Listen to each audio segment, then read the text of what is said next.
তোমাকে আজকে ড্রপ করে আনতে হবে। তাহলে কাকে ড্রপ করে আনতে হবে ছোট মা? তোমার রহিম চাচার ভাতিজিকে। আমি ওই কাজের মেয়েকে ড্রপ করে নিয়ে আসতে পারবো না। ছোট লোকের সাথে এক গাড়িতে? ছোট মা, ইম্পসিবল। প্রতিদিন ভালোবাসার নতুন নতুন গল্প পেতে চ্যানেলটি সাবস্ক্রাইব করে পাশে থাকা বেল বাটনে ক্লিক করুন। সকালের খাবার সবাই একসাথে টেবিলে বসে খাচ্ছি। এ না যে সবাই একসাথে খাই না, অনেক হ্যাপি ফ্যামিলি আমাদের। খাবার খেতে খেতে ছোট মা আমাকে বলে উঠল, নাদিম, জি ছোট মা।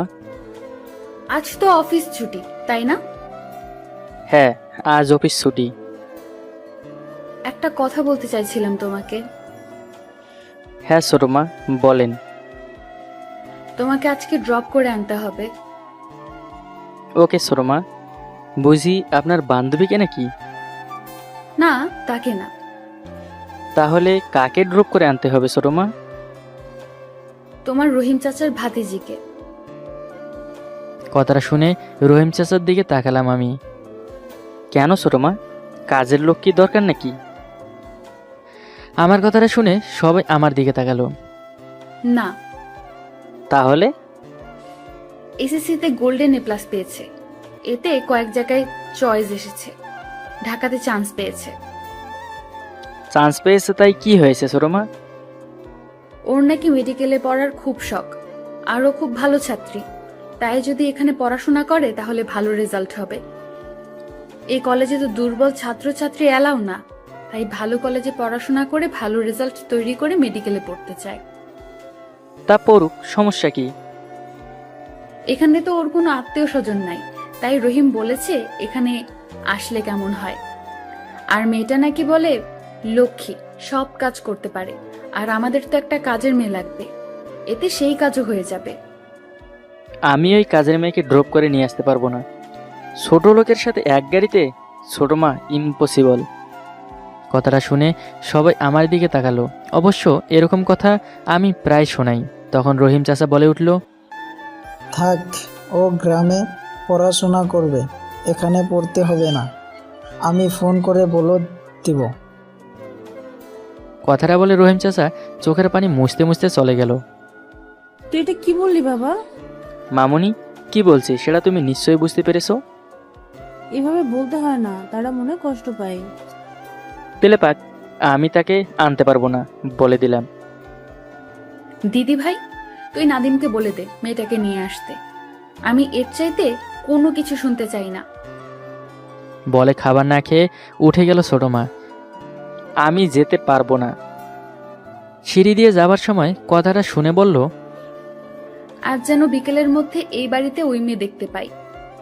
কথাটা বলে সে শোষো করে তার রুমে চলে গেল। মামুনি, ছোট মাকে বলো আমি যেতে পারবো না। আমি কিছু বলতে পারবো না। একবার যেন এই কথা বলেছে, সো তাই করতে হবে। আমি তার উপর দিয়ে কোনো কিছু করতে পারবো না। আমি ওই ছোট লোককে ড্রপ করতে যাব না, কখনো না। আমিও না খেয়ে অর্ধেক খাবার রেখে চলে গেলাম রুমের দিকে। খাবার টেবিলে আমার আব্বু আম্মু আঙ্কেল আর ছোট বোন বসে খাবার খেতে লাগলো। কেউ কাউকে ঠেকাতে গেল না, কারণ বলে কোনো লাভ নেই। একবার যা বলে তাই করে, সো সেটা বলে কিছু করতে পারবে না। আমার মা বলে উঠল কাজের মেয়েকে। তুমি রহিম কাকাকে ছোট মার রুমে পাঠিয়ে দিও। তখন আমার ছোট বোন বলে উঠল, আম্মু, ভাইয়া একবার না করেছে, তখন আর ভাইয়া যাবে না মনে হয়। তোর ছোট মা একবার যেটা বলেছে সেটা তোর ভাইয়ের থেকে বেশি কঠিন না। হ্যাঁ, কিন্তু ছোট মা ভাইয়াকে এত ভালোবাসে, তাই ভাইয়াকে যেতে বলবে না। সেটা আর হবে না। কেন আম্মু? সেটা তোর ছোট মা ভালো জানে। বললো তখন তাড়াতাড়ি খেয়ে নিয়ে ঘুরতে যাবে সবাই, শুধু ছোট মা বাদে। ও তাই? হুম।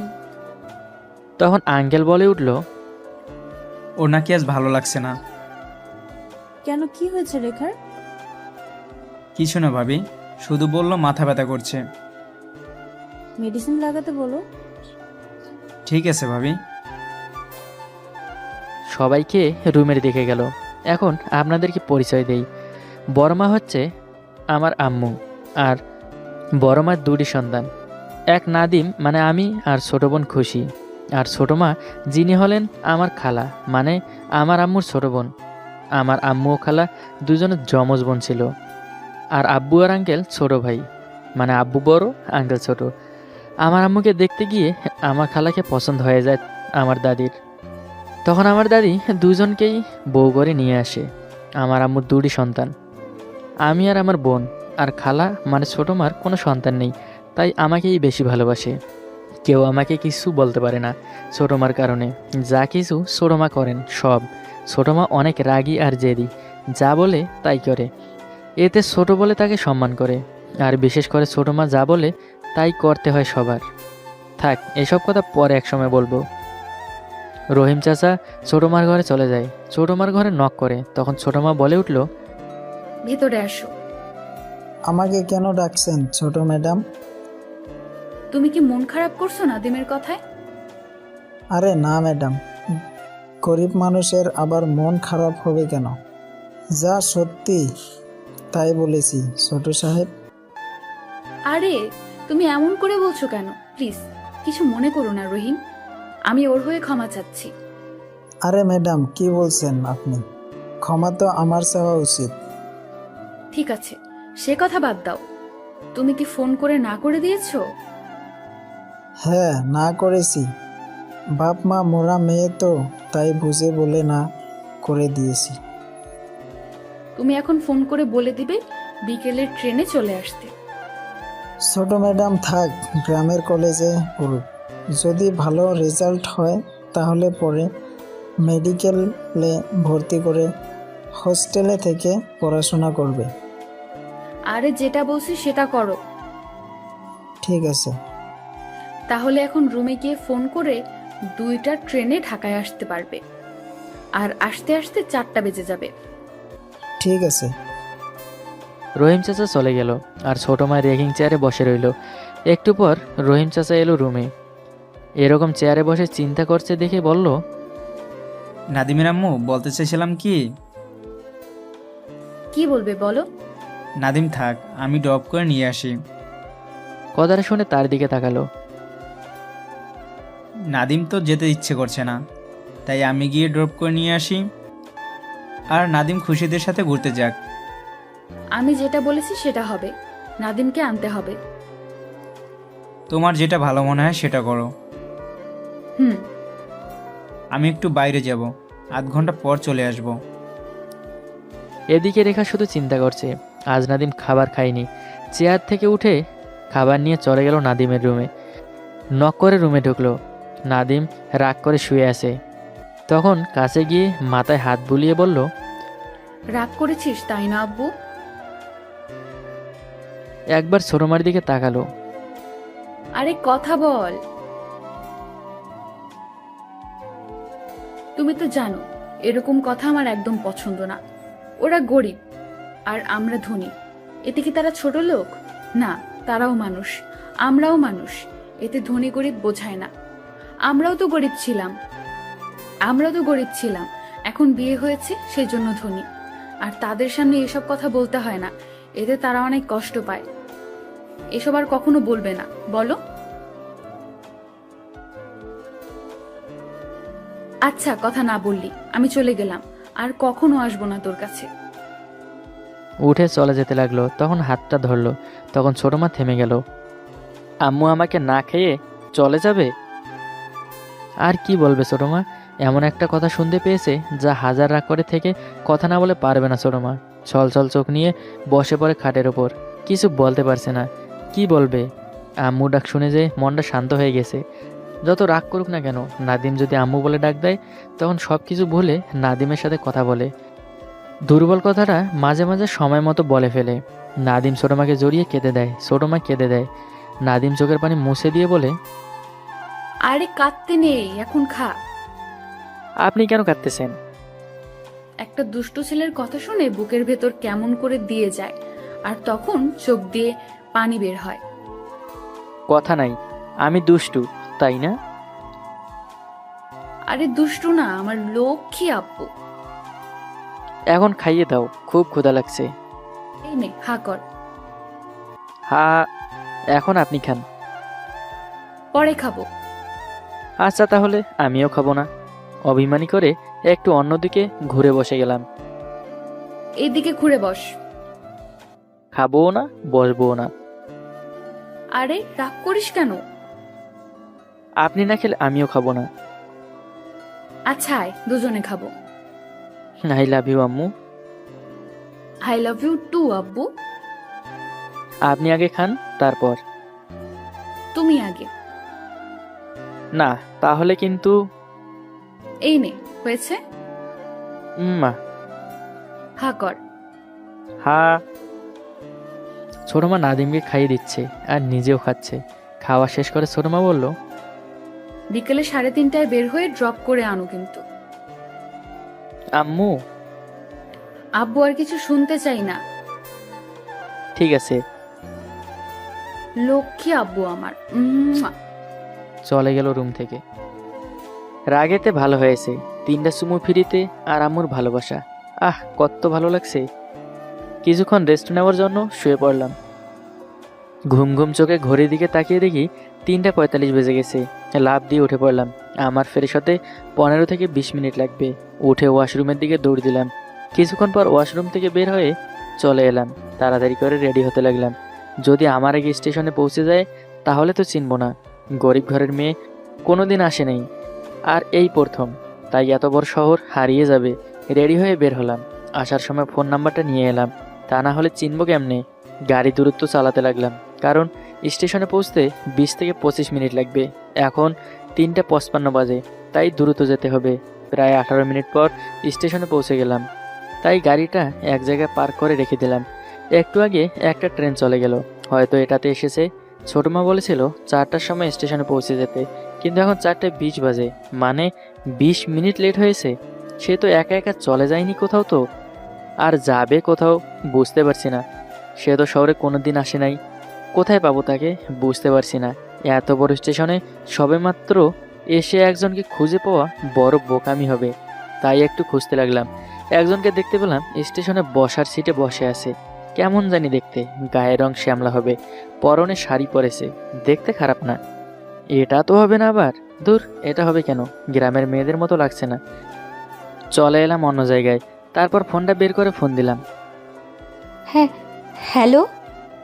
ফোন ধরছেন না কেন? আপনি কে? আপনার জম। কি বলছেন? আপনি আমাকে?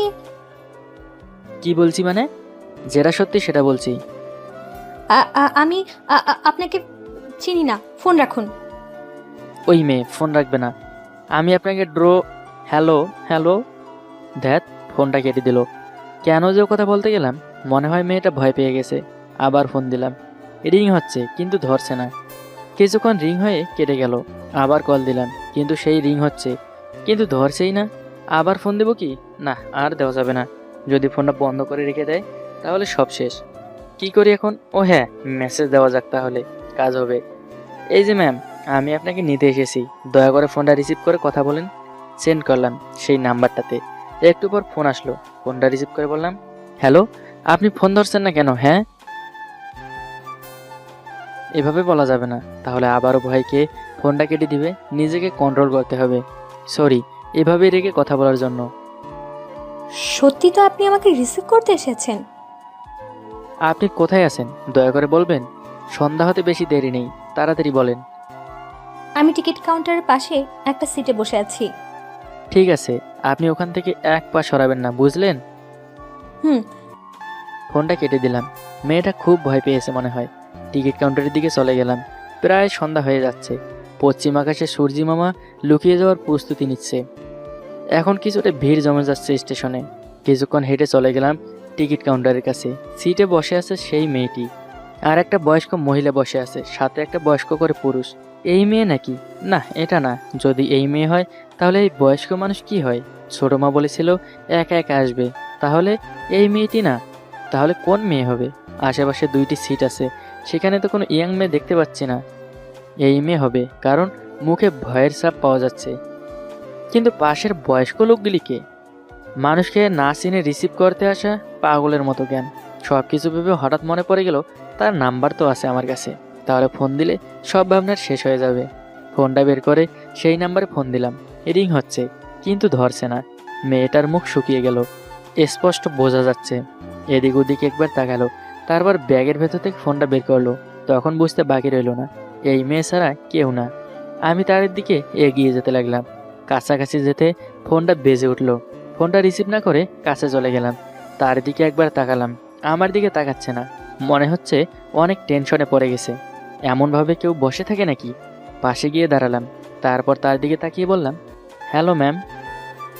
কথাটা শুনে কেমন করে তাকালো, ভয়ে মুখটা শুকনো দেখাচ্ছে। এত ভয় খেয়েছে, না দেখে কেউ বিশ্বাস করে না কতটা ভয় খেয়েছে। এভাবে তাকিয়ে কি দেখছেন ম্যাডাম? আপনি? আমি সেই যে আপনাকে রিসিভ করতে এসেছি, বুঝলেন? কথাটা শুনে আমাকে কেমন করে পা থেকে মাথা পর্যন্ত দেখে নিল। কি ব্যাপার, এমন করে কি দেখছে? আমি কি কোনো জোগাড় নাকি যে পা থেকে মাথা পর্যন্ত দেখছে?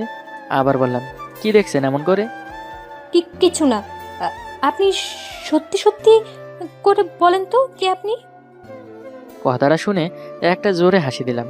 আমার হাসিটা শুনে আরো ভয় খেলো মেয়েটি। অমন করে হাসছেন কেন? আরে আপনি পাগল নাকি? কেউ কি এরকম করে, কিডন্যাপ করে কাউকে?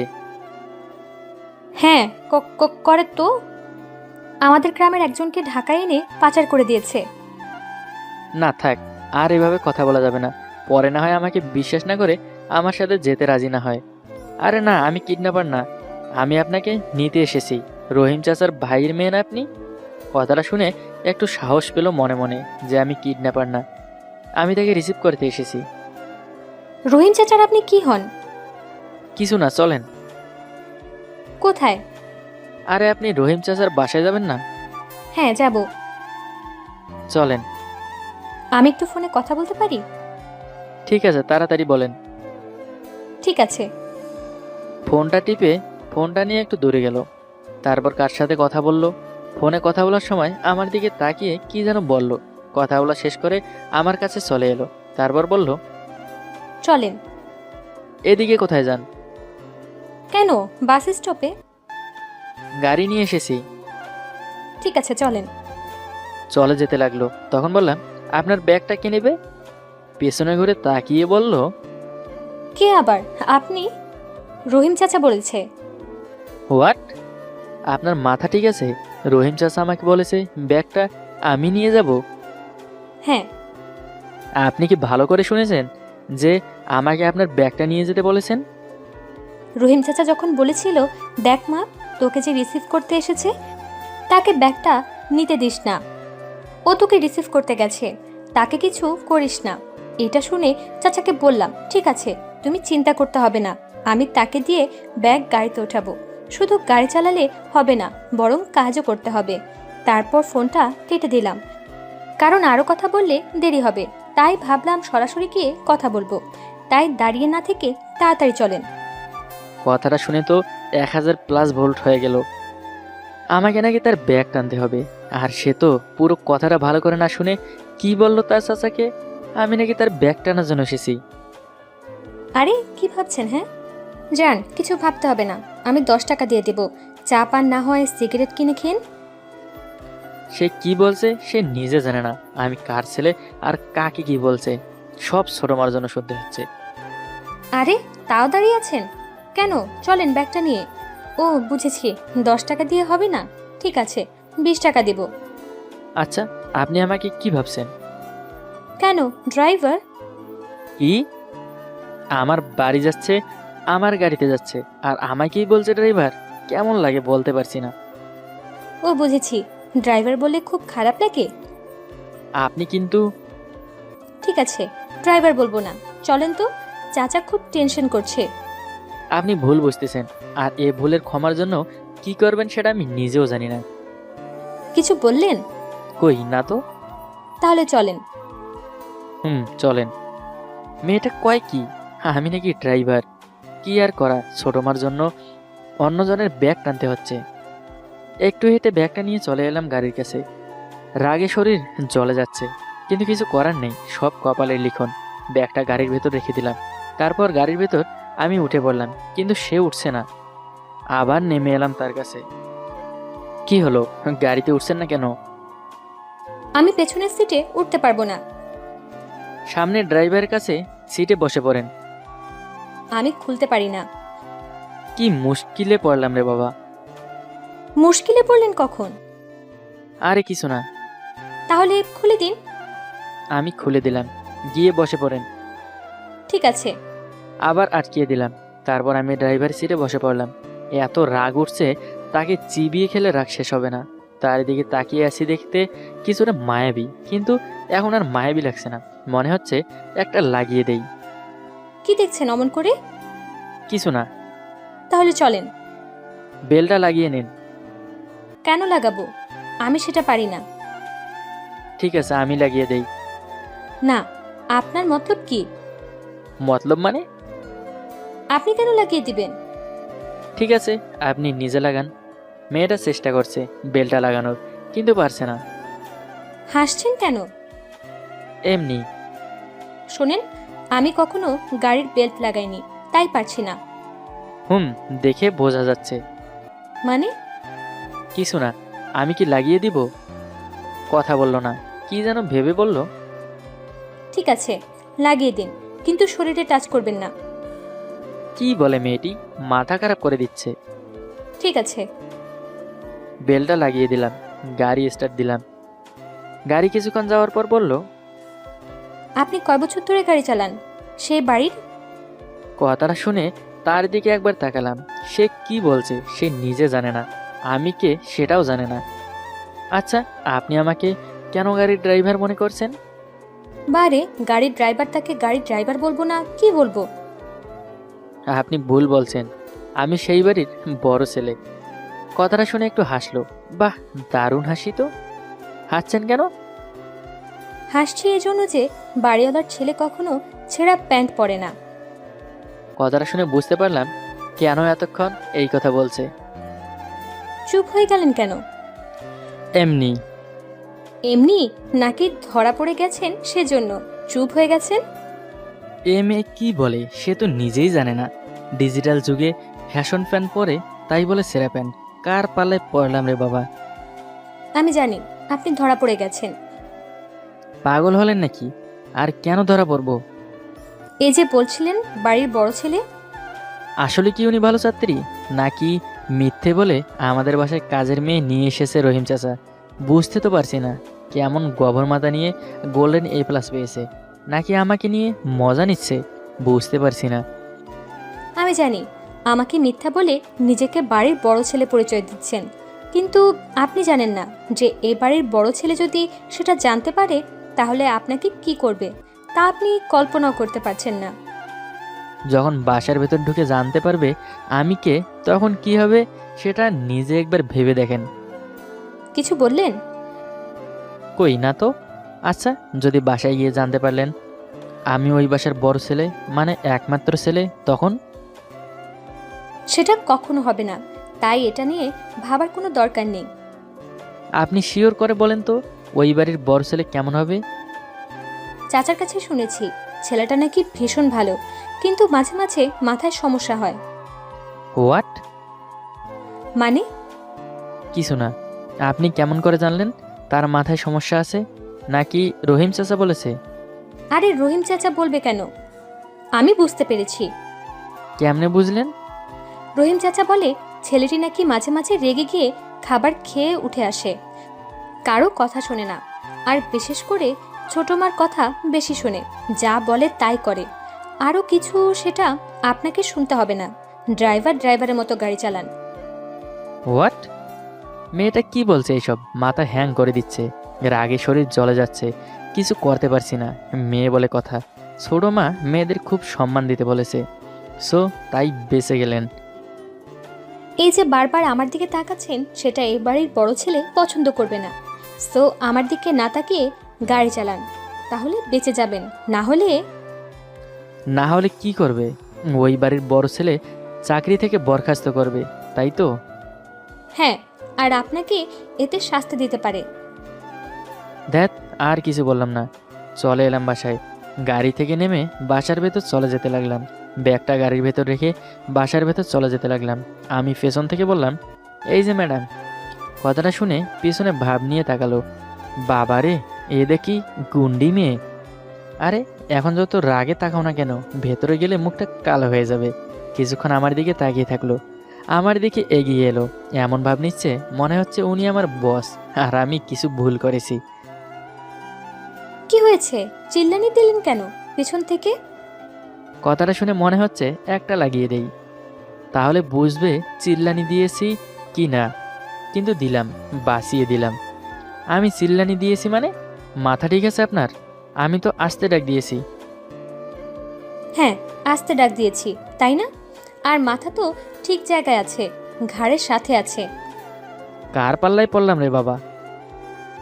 আপনার জমের পাল্লায় পড়েছেন। এতদিন তো বাসার সবাই বুঝতে পারেনি আপনি কেমন। আমি প্রথম বুঝতে পেরেছি আপনি কি রকম। দেখেন, বেশি বুঝতেছেন কিন্তু। কি করবেন? দেখ, চলে যেতে লাগলো। কথাটা শুনে কেমন চোখে তাকালো, মনে হচ্ছে ভুল কিছু বলেছি। কেন, আপনি নিয়ে আসবেন ভেতরে? মানে আমি আপনার ব্যাগ নিয়ে ভেতরে যাব? আপনি কি পাগল হয়ে গেছেন? হ্যাঁ, বলতে পারেন আমি পাগল হয়ে গেছি। বলে চলে যেতে লাগলো বাসার ভেতর।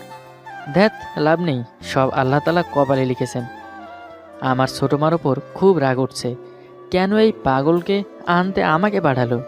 কি আর করা, গাড়ি থেকে ব্যাগ নামিয়ে বাসার ভেতর চলে গেলাম। মেয়েটা দরজার কাছে দাঁড়িয়ে আছে, মনে হচ্ছে দেই ব্যাগটা মাথার ওপর ছেড়ে দেই, রাগে শরীর জ্বলে যাচ্ছে।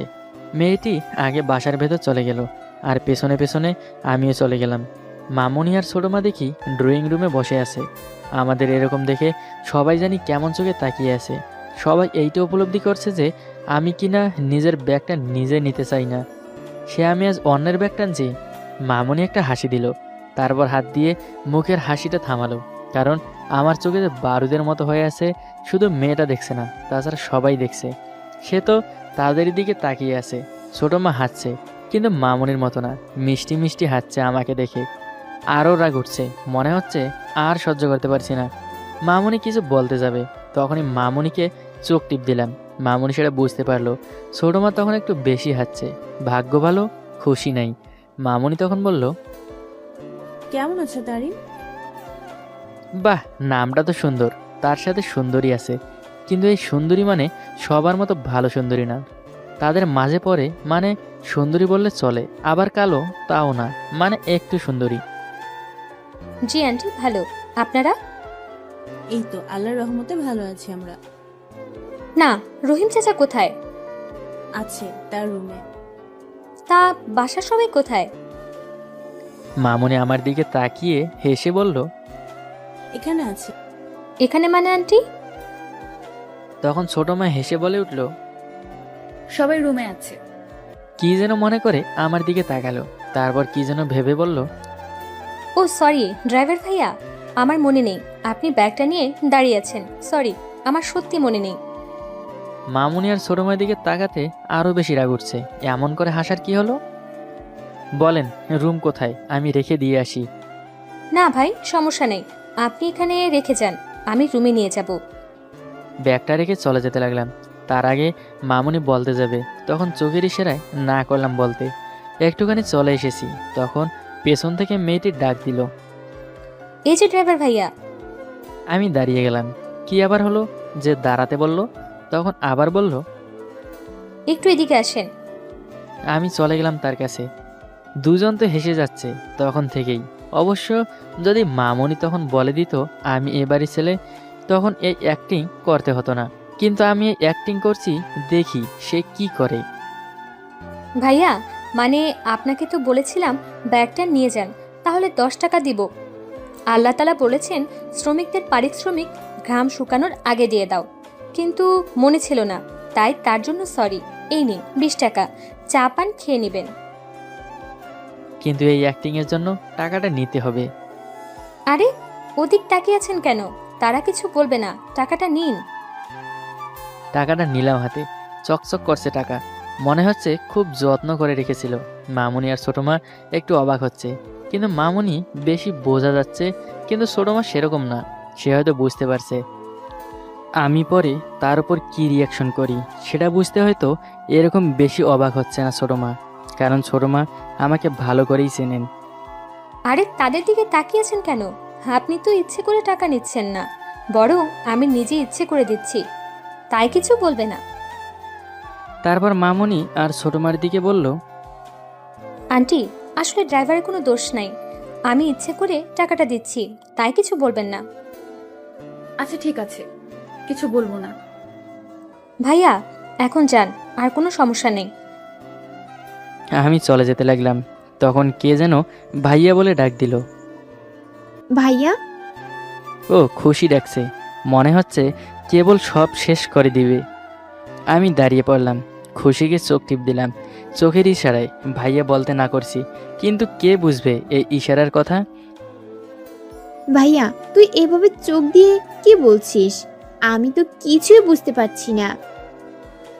মেয়েটি অবাক হয়ে গেল, আমার দিকে তাকালো, আবার খুশির দিকে তাকালো।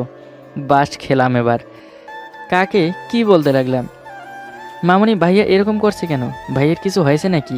খুশি একথা বলে উঠল। না মানে খুশি। আন্টি, এটা আপনার ছেলে মানে নাসির ভাইয়া? তখন মেয়েটা খুশির কথা শুনে অবাক হয়ে গেল। একবার আমার দিকে তাকায়, আবার খুশি ও মামনিদের দিকে তাকায়। আন্টি, আমি আসলে বুঝতে পারিনি। কেন, কি হয়েছে? কিছু না। আপনি রহিম আঙ্কেলের ভাতিজি না? হ্যাঁ। এখন বোঝো আমি কে আর কি করবে সেই ডিসিশন নাও বেবি। আমাকে কিছু বলতে যাবে, তখন চলে এলাম রুমের দিকে। তারপর সিঁড়ি দিয়ে উঠতে কি যেন বলছিল, কিন্তু শুনতে পেলাম না। রুমে চলে এলাম। রুমে এসে ফ্রেশ হতে ওয়াশরুমে চলে গেলাম। বিকেল থেকে যেরকম বক বক শুনে ও বলে যাচ্ছি, এতে খুব খারাপ লাগছে। অতপর রাতের খাবার খাচ্ছি সবাই মিলে। মেয়েটা আমার সামনে বসেছে। সবাই মানে রহিম চাচা আর কাজের মেয়েটা আমাদের সাথে খায় না। ছোটো মা প্রায় বলতো সবাই একসাথে খেতে, কিন্তু তারা দুজন বলে সমস্যা নেই, আপনারাও খেয়ে ওঠেন, আমরা পরে খেয়ে নিব। মামনি আর ছোটো মা এটা পছন্দ করেন না। তারাও তো মানুষ, একসাথে খেতে বসলে কি হবে? কিন্তু রহিম চাচা আর কাজের মেয়েটি খায় না। তারা আমাদেরকে খুব সম্মান ও শ্রদ্ধা করে, তাই হয়তো একসাথে খায় না। সবাই খেতে লাগলাম। অবশ্য মেয়েটা মানে তারিন খেতে চায়নি, বরং মামনি আর ছোটো মার জড়াজড়িতে একসাথে বসে খেতে লাগছে। আমি খাবার খাচ্ছি আর তারিনের দিকে তাকিয়ে আছি, দেখি সে আমার দিকে তাকায় কিনা। কিন্তু তারিনের প্লেটের দিকে মানে খাবারের দিকে দৃষ্টিপাত করে খাচ্ছে, ভয়ে ভয়ে খাবার খাচ্ছে। হয়তো ভাবতেছে কাল মানে প্রতিদিন কি হবে। আমি এতবার বলার পরও ড্রাইভার বলে যাচ্ছিল, একবার তাকাচ্ছে না আমার দিকে। কিছুক্ষণ পর ছোটো মা বলে উঠল, নাদিম, জি ছোটো মা। তুমি আজকে আমার পাশের রুমে ঘুমাবে। কেন ছোটো মা? আজকে তারিন তোমার রুমে শুয়ে থাকবে। কথাটা শুনে তারিন আমার দিকে তাকালো। আন্টি সমস্যা নেই, আমি চাচার রুমে ফ্লোরে ঘুমিয়ে থাকবো। আরে তুমি পাগল নাকি? ফ্লোরে শুয়ে থাকবে কেন? আমি আমাদের বাড়িতে কত ফ্লোরে ঘুমিয়েছি। তখন রহিম চাচা বলে উঠল, সমস্যা নাই, তারিন আমার রুমে শুয়ে থাকবে। তখন ছোটো মা বলে উঠল, তুমি ড্রাইভারের রুমে শুয়ে থাকবে। রহিম, তুমি তোমার রুমে থাকবে। না মানে আন্টি। আরে ভয় পাচ্ছ কেন? নাদিম তোমাকে কিচ্ছু বলবে না। না মানে। আরে সমস্যা নেই, নাদিম কিছু বলবে না। কাল তোমার রুম রহিম দেখিয়ে দিবে, কাল থেকে সেখানে থাকবে। আজ নাদিমের রুমে থাকো। না মানে। আরে না মানে বলছো কেন? সমস্যা নেই, নাদিম কিছু বলবে না, ভয়ের কোনো কারণ নেই। তখন তারিন আর একবার আমার দিকে তাকালো। আমি স্বাভাবিকভাবে বললাম, কেমন ভয়ে মুখটা কেমন করে রেখেছে। খেয়ে রুমে চলে এলাম। কিছুক্ষণ পর ল্যাপটপ নিয়ে রুম থেকে বের হলাম। ছোটো মার পাশের রুমে যাওয়ার সময় ছোটো মার রুমে উকিয়ে দিলাম। দেখি তারিন আর ছোটো মা গল্প করছে। আমি আর কিছু বললাম না। ছোটো মা দেখে বুঝতে পেরে বলে উঠল, কিছু বলবে? না ছোটো মা, গুড নাইট। Good night. চলে এলাম রুমে, অফিসের কাজ করতে লাগলাম। কিছুক্ষণ অফিসের কাজ করে শুয়ে পড়লাম। অনেক খারাপ লাগছে, বিকেল থেকে শুধু বক বক করে যাচ্ছি, ভালো লাগছে না, খুব ক্লান্ত লাগছে। ভাবতে লাগলাম, তার এত কথা বলতে পারে, কেউ বুঝতে পারবে না। সব কিছু ভাবনা বাদ দিয়ে ঘুমিয়ে পড়লাম। সকাল সকাল ঘুমটা ভেঙে গেল। মামনি অবশ্য ফজরের নামাজ পড়ার জন্য ডেকেছিল, কিন্তু নামাজ পড়তে যাইনি। কেমন জানি নামাজ পড়ি না। আগে মানে ছোট থাকতে নামাজ ঠিকমতো আদায় করতাম, কিন্তু এখন কেমন জানি শয়তানের নানা হয়ে গেছি। ঘুম থেকে উঠে ঘড়ির দিকে তাকালাম, দেখি সকাল 6:50 বাজে। বিরাস করার জন্য ওয়াশরুমে চলে এলাম, অতপর ফ্রেশ হয়ে রুমের দিকে চলে গেলাম। রুমের দরজার কাছে গিয়ে থেমে গেলাম। তারিন কোরআন শরীফ তেলাওয়াত করছে। বাহ, খুব সুন্দর লাগছে কোরআন শরীফ তেলাওয়াত। তারিন আসলে খুব ভালো মেয়ে, কাল থেকে যতটুকু দেখছি তা বুঝে বলছি। আমি দরজার কাছে দাঁড়িয়ে কোরআন শরীফ তেলাওয়াত শুনতেছি। কোরআন শরীফ তেলাওয়াত শুনতে লাগলাম মন দিয়ে। হঠাৎ আর শুনতে পেলাম না কোরআন শরীফ তেলাওয়াত। ঘড়ির দিকে তাকিয়ে দেখি 7:38 বাজে, মানে প্রায় 20 মিনিট দাঁড়িয়েছিলাম। মানে 20 মিনিট ধরে কোরআন শরীফ তেলাওয়াত শুনতেছিলাম। কেমন জানি মনের ভেতর শান্তি এলো, কেমন জানি মনটা ফ্রেশ হয়ে গেল, বুঝতে পারলাম না। হঠাৎ কারোটাকে চমকে উঠলাম। এই যে, এখানে দাঁড়িয়ে আছেন কেন? ভেতরে আসেন। আমি তারিনীর দিকে তাকালাম, কেমন জানি একটা ভালো লাগছে, সেটা কি বুঝতে পারছি না। কাল তো এরকম লাগতেছিল না, তার মানে কাল সুন্দরী ছিল না। আজ সেই রকম লাগছে, হয়তো সবার মতো ফর্সা চেহারা না, একটু কালো মানে শ্যামলা, তবুও সব সুন্দরীকে হার মানাবে। কি এমন কাজ করছে যেটা তার চেহারা, তার সৌন্দর্য ফুটে উঠেছে। আবারও তারিন বলল, কি হলো? সমস্যা নেই, ভেতরে আসেন, আমি চলে যাচ্ছি। কি বলবো বুঝতে পারছি না। তখন তারিন আবারও বলল, আরে কালকের জন্য এখনো রাগ করে আছেন? আসলে গ্রামের মানুষ তো, তাই বিশ্বাস করতে পারিনি। আমি তারিনের চোখের দিকে এক পলকহীনভাবে তাকিয়ে আছি। সেটা সে বুঝতে পেরেছে, কিন্তু কিছু বলছে না। সে বুঝতে পারছে না আমি এমন করে তাকানোর কি রহস্য। তখন তারিন আবারও বলল, আপনি ভেতরে আসেন, আমি চলে যাচ্ছি। আরে সেরকম কিছু হয়নি। আচ্ছা, আপনার কি কোরআন শরীফ তেলাওয়াত করা শেষ? তারিন মিষ্টি একটা হাসি দিয়ে বলল, কেন? আপনি কি আমার কোরআন শরীফ তেলাওয়াত শুনেছিলেন? না মানে হ্যাঁ, শুনতেছিলাম। ও, আপনি কোরআন শরীফ তেলাওয়াত করতে পারেন না? না মানে আমি পারি না। কেন? আপনাদের এখানে হুজুর বা মত্তব বা মাদ্রাসা নাই? মাদ্রাসা ছিল, কিন্তু ভালো লাগেনি পড়তে, তাই আব্বু জোর করেনি আর আমিও পড়িনি। ও, সমস্যা নেই, শিখে নেবেন। এখন আর এই বয়সে ইম্পসিবল, আমাকে দিয়ে হবে না। আরে এই বয়সে মানে? আপনি জানেন না যে শিক্ষার কোনো শেষ নাই আর শেখার কোনো বয়স নেই? যে কেউ যে কোনো বয়সে শিক্ষা নিতে পারে, সে ছোট বয়সে হোক বা যুবক হোক বা বয়স্ক মানুষ হোক। তার যদি ইচ্ছে থাকে তাহলে শিখতে পারবে, তেমনি আপনারও ইচ্ছা হয় তাহলে শিখতে পারবেন। আর প্রত্যেক মুসলমানের উচিত কোরআন শরীফ শিক্ষা করা, আল্লাহর হুকুম সঠিক মতো পালন করা, আর হুজুর পাক সাল্লাল্লাহু আলাইহি সাল্লামের দেখানো পথে চলা, তাহলে সে জান্নাতে যাবে। তেমনি আপনারও কোরআন শিক্ষা করা জরুরি। তারিনের কথাটা মন দিয়ে শুনছিলাম। বাহ, অনেক সুন্দর করে কথা বলে তো। আসলে তারিন তো ঠিকই বলেছে, ইনশাল্লাহ চেষ্টা করব। শুধু চেষ্টা করলে হবে না, যেরকম অফিসের কাজকর্ম করছেন সেরকমভাবে এটাকে পরিশ্রম করতে হবে। ঠিক আছে, দেখা যাক। আল্লাহ আপনাকে কোরআন শরীফ তেলাওয়াত করার তৌফিক দান করুন, আমিন। আমি তার দিকে তাকিয়ে আছি, সে তো খুব ভালো। তখন তারিন আবার বলল, কেউ যদি ভালো কিছু বা দোয়া করে তাহলে আমিন বলতে হয়। যেরকম আমি বললাম সেরকম ভাবে কেউ বললে আমিন বলবেন। আমিন বলে কি হয়? আরে আপনি এটাও জানতেন না? আমিন বললে আল্লাহ কবুল করেন, মানে আমিন মানে আল্লাহর কাছে কবুল করেন এরকম বলা। ও ও, আপনার সাথে কথা বলতে বলতে অনেক দেরি হয়ে গেছে, রান্না করতে হবে।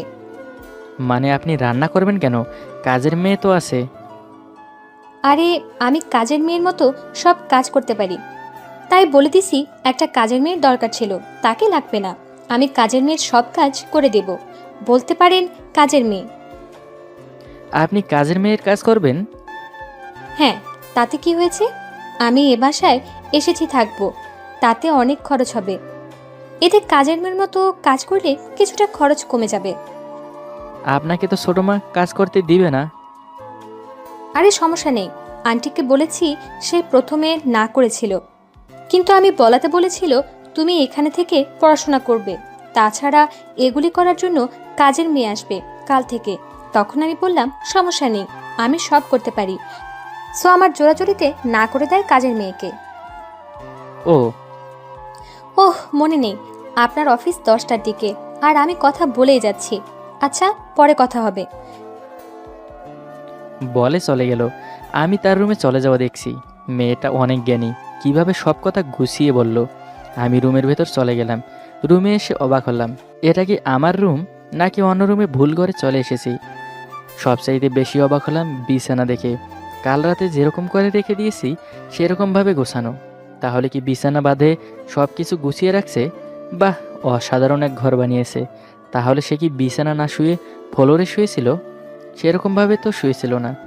ফ্লোরে তো কিছু বিছানো নেই যে তার ওপর শুয়ে থাকবে। তাহলে সারা রাত কী করছে? নাকি সারা রাত আমারটা গুছিয়েছে? পিছনের দিকে তাকাতেই বুঝতে পারলাম সোফায় ঘুমিয়েছিল। বালিশটা দেখে বোঝা যাচ্ছে। যাক, সে কথা, এখন অফিসের কিছু কাজ করা যাক। আরে ল্যাপটপ তো আনি নেই। অতপর সেই রুম থেকে ল্যাপটপ নিয়ে এলাম। তারপর অফিসের কাজ মন দিয়ে করতে থাকলাম। কিছুক্ষণ অফিসের কাজ শেষ করে শুয়ে পড়লাম। তখন ফোনটা ভাইব্রেটের শব্দে ফোনটা বুনবুন করে উঠল। তখন ফোনের দিকে তাকাতে অবাক হলাম। হঠাৎ অনেক দিন পর ফোন দিচ্ছে। আমি কলটা ধরতে যাব, তখন কলটা কেটে গেল। তখন আবার আসাদুজ্জামান রাজ নামে ফোনের স্ক্রিনটা ভেসে উঠল। তখন ফোনটা রিসিভ করে বললাম, হ্যালো ভাইয়া। তাহলে চিনতে পেরেছো? আরে কেন চিনতে পারবো না, বলেন তো ভাইয়া। যে বড় ভাইয়া আমাদেরকে সবসময় কলেজের সব কাজ করে দিয়েছে এবং কি কেন কিছু দরকার হলে সেটা সলভ করে দিছে, তাকে কিভাবে ভুলে যাব বলেন তো? নাদিম, তুমি এখন ভালো কথা বলতে পারো। জি ভাইয়া, অনেক পাল্টে গেছি। আচ্ছা, অফিসে খবর কি তোমার? আলহামদুলিল্লাহ, আল্লাহর রহমতে ভালো। আপনার? আল্লাহর রহমতে ভালো। তা তোমার গল্পের খবর কি? নাদিম আইডি কোথায়? এখন তো গল্প পাই না। না মানে ভাইয়া, এখন ব্যস্ত মানুষ, তাই সময় হয় না, তাই লেখালেখি কাজটা বন্ধ করে দিয়েছি। আচ্ছা, পরে কথা হবে, তোমার ভাবি ডাকছে। ঠিক আছে, আল্লাহ হাফেজ। আল্লাহ হাফেজ। ফোনটা কেটে দিলাম। এতক্ষণ যার সাথে কথা বললাম সে হলো কলেজের বড় ভাই, সব কাজে সাহায্য করত। অনেক দিন বাদে কথা বলল, খুব ভালো মানুষ তিনি। থাক সেসব কথা, খাবার খেতে ডাকছে, খেতে যাই। একটু পর চলে এলাম খাবার টেবিলে। সবাই বসে আছে, একসাথে খাবে, আমার জন্য অপেক্ষা করতেছিল। খাবার খেতে লাগলাম। একটুখানি খাবার মুখে দিয়ে বুঝতে পারলাম খাবারের মজা।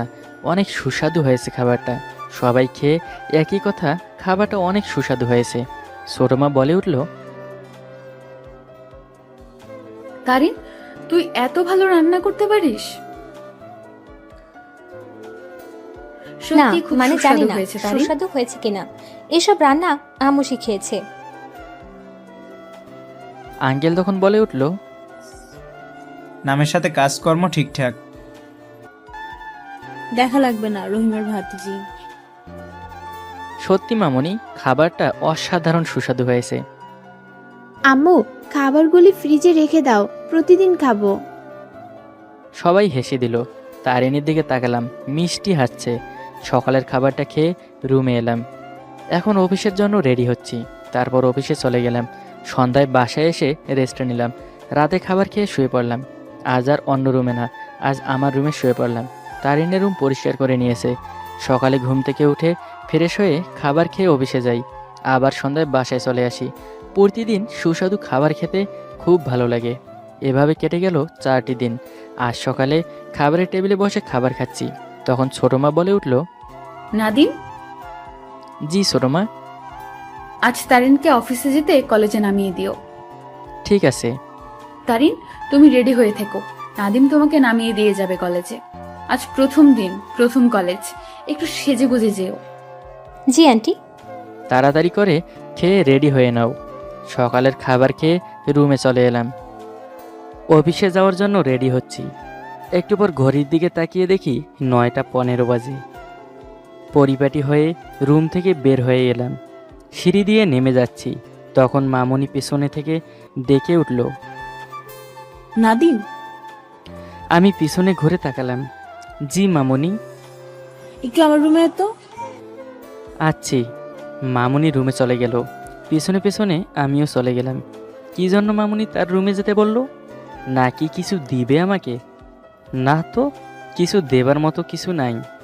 আমি রুমে গিয়ে মামুনিকে বললাম, মামুনি কেন রুমে এলাম? আমার দিকে একবার তাকালো, তারপর কি যেন ভেবে ড্রয়ারে কি যেন খুঁজতে লাগলো। হঠাৎ কি খুঁজতেছে মামুনি বুঝতে পারছি না, কি হতে পারে সেটা। ঘড়ির দিকে দেখলাম 9টা 22 বাজে।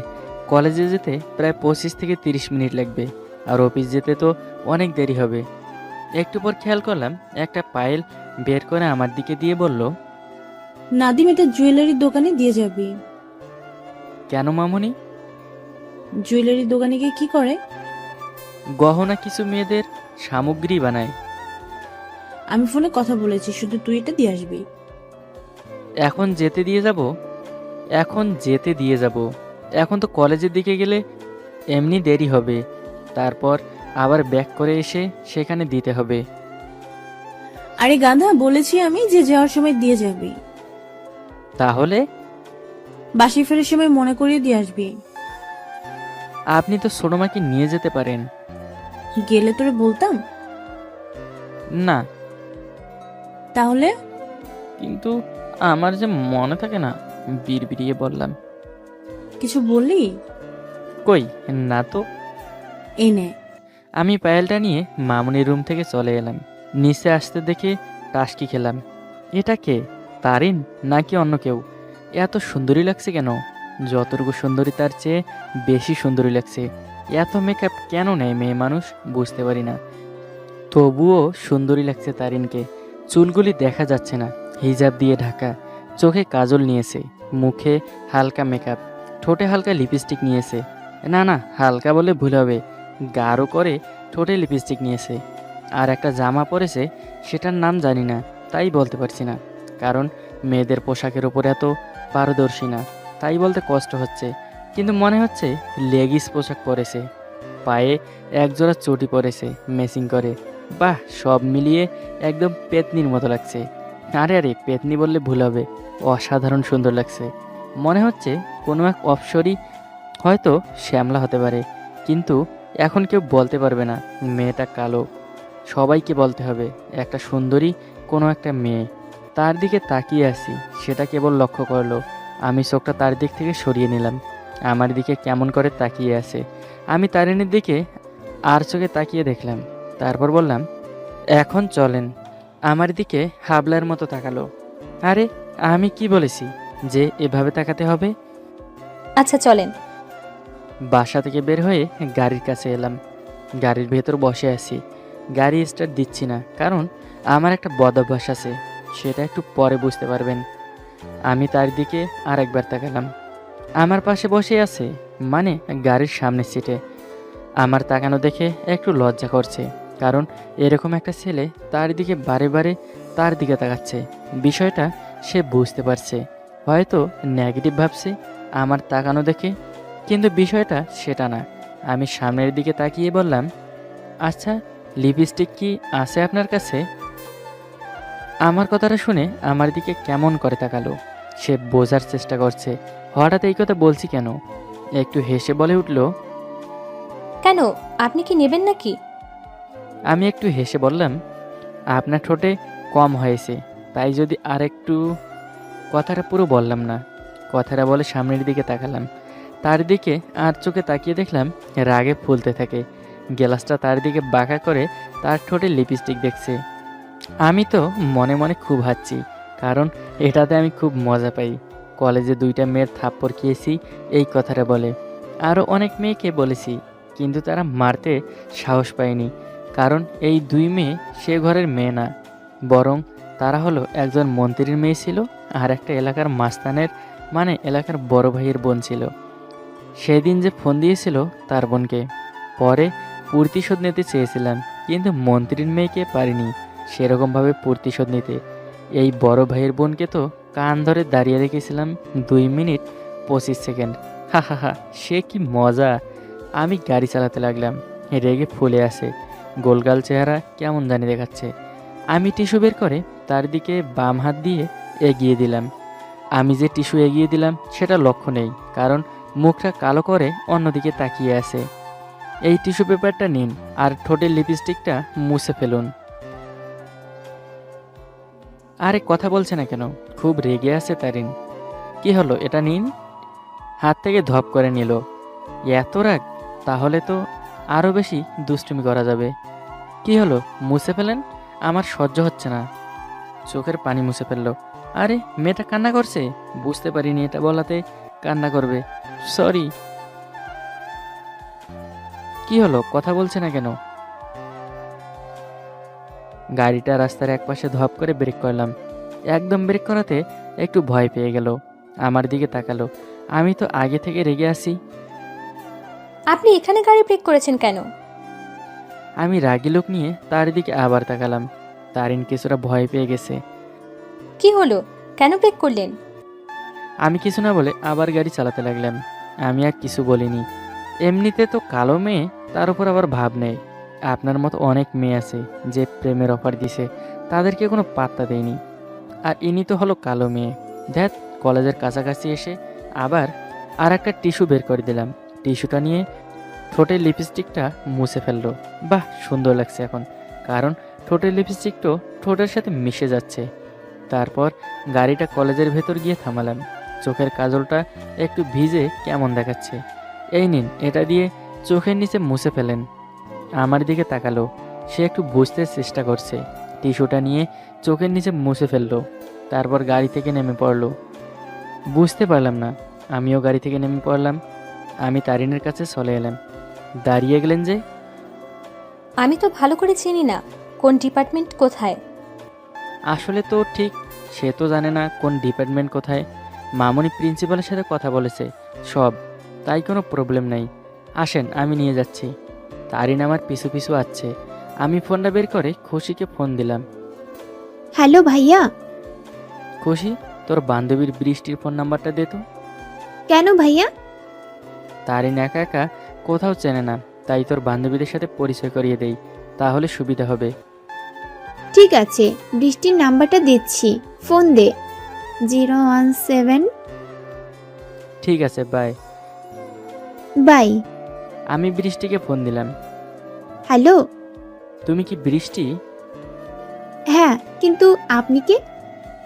আমি খুশির ভাইয়া। ও ভাইয়া, কেমন আছেন? আলহামদুলিল্লাহ, তুমি? ভালো। হঠাৎ আমাকে ফোন করলেন ভাইয়া, কোনো কিছু হয়েছে? না, কিছু হয়নি, তোমাদের কলেজে এসেছি। কলেজে কেন ভাইয়া? বলছি পরে, বলো তুমি কোথায়? এই তো আড্ডা দিচ্ছি বসে। কোথায়? দেখুন, পাম্প গাছের নিচে। ঠিক আছে, আমি আসছি। ওকে ভাইয়া। ফোনটা কেটে পাম গাছের কাছে চলে যাচ্ছি, তখন তারিন বলে উঠল, কাকে ফোন দিয়েছিলেন? আপনার সেমিয়ার। ও, চলে এলাম বৃষ্টিদের ফ্রেন্ড সার্কেলের আড্ডাখানায়। তাদেরকে চিনতে কোনো অসুবিধা নেই, কারণ খুশির সাথে বাসায় এসেছিল। ভাইয়া, খুশি আজ আসলো না যে? ও একটু ছোট মার সাথে কোথায় যাবে, তাই আজ আসেনি। ও। বৃষ্টি, উনি হলেন তারিন, মানে মোসাম্মদ মেহজাবিন রহমান তারিন, তোমাদের সিনিয়র। নতুন আজ জয়েন করেছে কলেজে। তোমরা খুশিকে যেরকম ভাবো সেরকম তারিনকে। জি ভাইয়া। তারিনকে বললাম, তারিন ও হচ্ছে বৃষ্টি, মানে খুশির বান্ধবী, আর এখানে সবাই খুশির বান্ধবী। জি। বৃষ্টিকে বললাম, তাহলে আমি আজ আসি, আজ লেট হয়ে গেল। ঠিক আছে ভাইয়া। হুম। ভাইয়া, কিছু বলবে? তারিন আপনার কি হয়? খুশির কাছ থেকে জেনে নিও। ঠিক আছে। বাই। বাই। সেখান থেকে চলে আসতে লাগলাম, তখন তারিন বলে উঠল। এই যে। আমি আবার তারিনের কাছে গেলাম। তারিন আমার দিকে আসতে লাগলো। কিছু হয়েছে? না, মানে আজ ভালো লাগছে না। মানে? আমি আজ ক্লাস করব না। পাগল নাকি আপনি? আর আপনাকে বাসে পৌঁছে দিতে আমার সময় নেই। ঠিক আছে। চলে যেতে লাগলো, তখন ডাক দিলাম, তারিন। আমার দিকে ঘুরে তাকালো, তারপর বলল, কিছু বলবেন? হ্যাঁ। আচ্ছা বলেন। যদি তারা আপনার সম্পর্কে জানতে চায়, মানে কি হই, তাহলে বলবেন আমি আপনার মামাতো ভাই। কেন? কেন সেটা জানতে হবে না, যেটা বললাম সেটা বলবে। ঠিক আছে। এখন যান। তারিন চলে গেল। আমিও অফিসের দিকে চলে গেলাম। জানি কোনো সমস্যা হবে না, বৃষ্টিরা অনেক ভালো, তাই কোনো সমস্যা হবে না। অতপর অফিসে চলে এলাম। আজ একটু দেরি হয়েছে, সমস্যা নেই, আব্বু আর আঙ্কেল আছে অফিসে, তাই কোনো সমস্যা নেই। অফিসে কাজ করার সময় হঠাৎ মনে হলো ঋতুর কথা। তারিনের সাথে কথা বলার সময় ঋতু বলেছিল এটা মনে হয় ভাইয়ার গার্লফ্রেন্ড হবে। আসলে সবাই বলবে গার্লফ্রেন্ড হয়, আসল কি সেটা জানতে পারবে না। সারাদিন অফিসের কাজ শেষ করে বাসার দিকে রওনা দিলাম। আব্বু আর আঙ্কেল তাদের গাড়িতে গেছে। আসার সময় জুয়েলারি দোকানে পায়েলটা দিয়ে আসলাম। মামনি সব কিছু ফোনে বলে দিয়েছে, তাই আর কিছু বলা লাগলো না। জুয়েলারি দোকান থেকে বের হয়ে বাসার দিকে রওনা দিলাম। রাতের খাবার খেয়ে ছাদে চলে এসেছি। আজ আকাশটা অনেক সুন্দর দেখাচ্ছে। কিছুক্ষণ ছাদে দাঁড়িয়ে তারা দেখছি। কেমন জানি মনটা আজ খুব ভালো হয়ে আছে। একটু ছাদের কোণে গিয়ে দাঁড়ালাম। একটু পর পিছনে কারো শব্দ পেলাম। তখন পিছনে ফিরে তাকিয়ে দেখি তারিন। হঠাৎ করে তারিন ছাদে কেন? নাকি তারিনের রূপ ধরে ভূত এসেছে? শরীরের লোমগুলো দাঁড়িয়ে যায়। আমি তারিনের পায়ের দিকে তাকালাম। না, এটা তারিন, পেতনি না। কিছু বলবে নাকি যে এখানে এসেছে? তারিনের কথায় চমকে উঠলাম। কি দেখলেন অমন করে? আমি তার কণ্ঠ ভালো করে শুনি। না, এটা ভূতের বা পেতনি না, বরং মানুষের কণ্ঠ না তো। কি হলো, কথা বলছেন না যে? না মানে এমনি। আচ্ছা, আপনি এমন কেন? কেমন? আমি যেরকম শুনেছিলাম সেরকম তো কিছুই দেখছি না। ও এটা আসলে কি জানেন, মানুষ মাঝে মাঝে রূপ পাল্টিয়ে যায়, কোনো পরিবর্তন হয়ে যায়। বুঝলাম না আপনার কথা। ও কিছু না। আচ্ছা, কলেজের প্রথম দিন কেমন কাটলো? অনেক অনেক ভালো লেগেছে। জানেন, বৃষ্টি না খুব ভালো। তারিনের কথা বলা দেখে খুব ভালো লেগেছে। বৃষ্টিরা খুব ভালো। মনে করেছিলাম তারা কি আমার সাথে কথা বলবে, কিন্তু পরে দেখি সেটা ভুল। আমার সাথে সবাই কথা বলে, আর সব ডিপার্টমেন্ট ঘুরিয়ে ঘুরিয়ে দেখালো। তারপর ক্লাস করলাম সবাই। ও, আমি তারিনের মুখের দিকে তাকিয়ে আছি। সে কেমন করে যেন কথা বলে, সেটা দেখতে ভালো লাগে। সেই স্টেশন থেকে লক্ষ্য করে আসছি। আর একটা কেমিস্ট্রির স্যার আছে, সুন্দর স্যার, অনেক সুন্দর করে বুঝিয়েছে। সে স্যারের নাম অধ্যক্ষ মোহাম্মদ আলমগীর হোসেন। আপনি কেমন করে জানলেন? সে আমার আব্বুর বন্ধু হয়।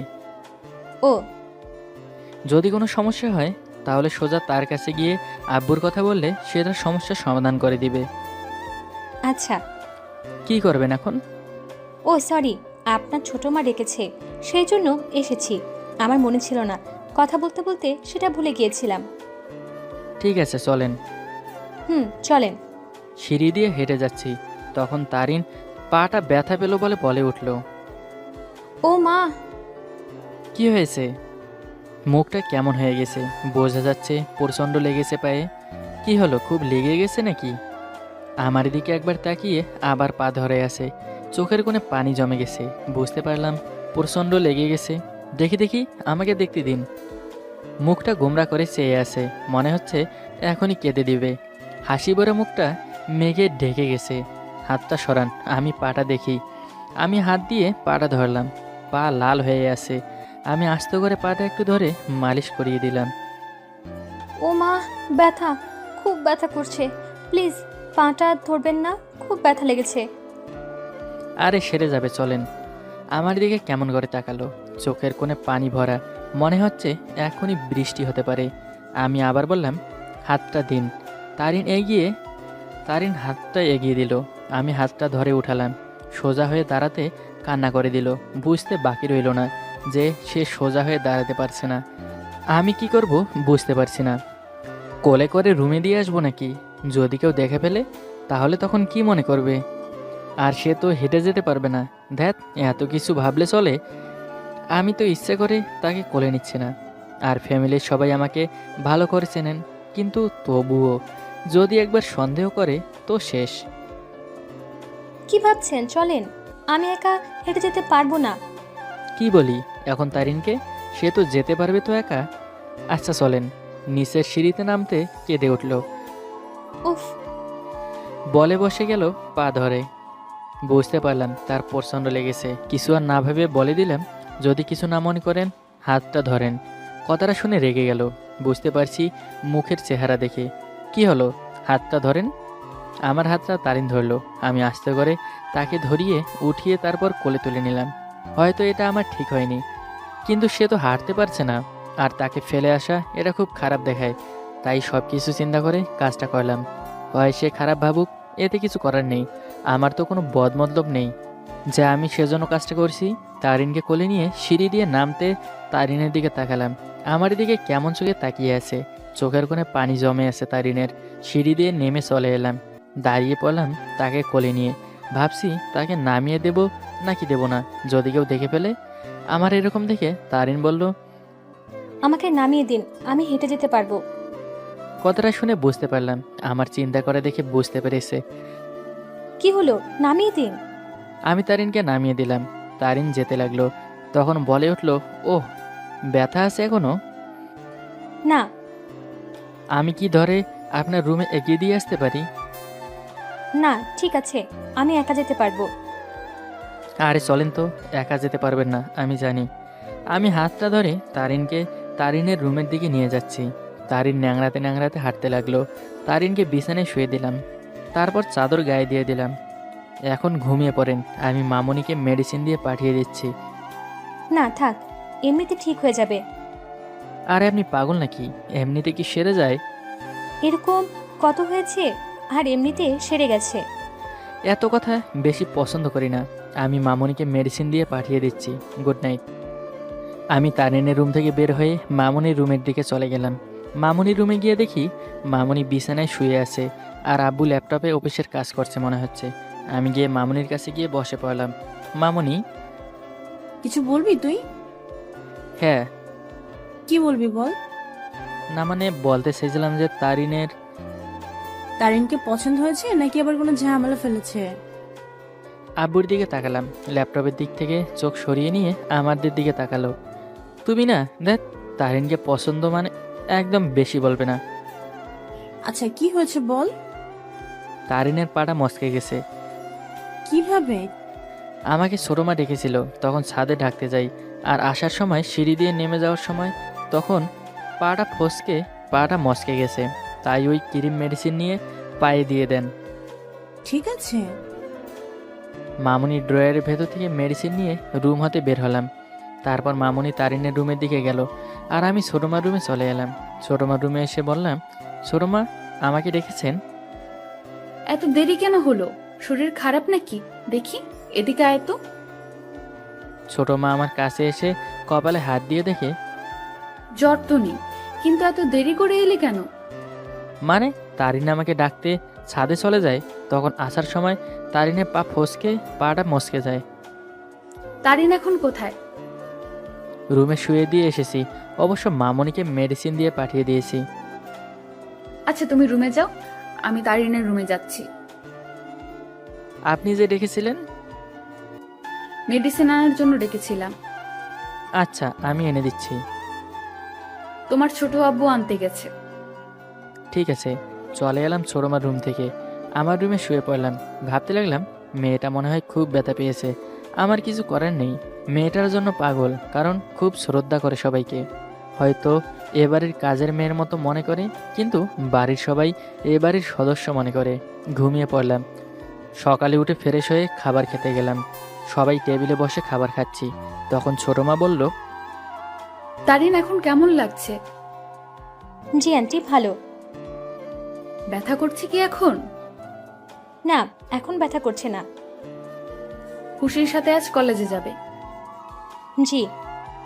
নাদিম, জি ছোটমা। ওদেরকে নামিয়ে দিও কলেজে। জি ঠিক আছে। এখন খাবার খেয়ে নাও। খাবার খেয়ে রুমে চলে এলাম। কিছুক্ষণ রেস্ট নিয়ে তারপর অফিসের জন্য রেডি হচ্ছি। রুম থেকে বের হয়ে নিচে এসে অপেক্ষা করছি। এদিকে মহারানীদের জন্য অপেক্ষা করছি। এখনও রেডি হয়ে বের হয়নি।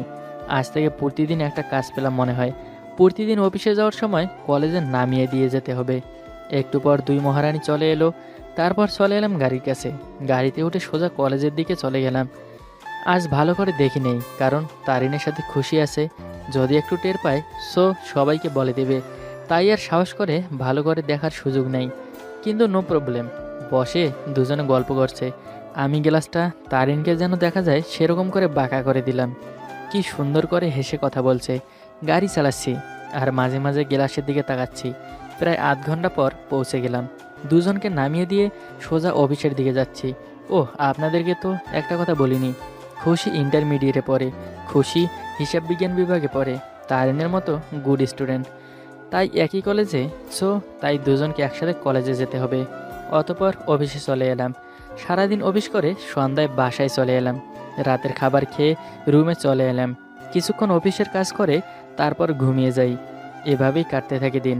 প্রতিদিন সকালে খেয়ে রুমে এসে কিছুক্ষণ রেস্ট নিয়ে অফিসে চলে যাই।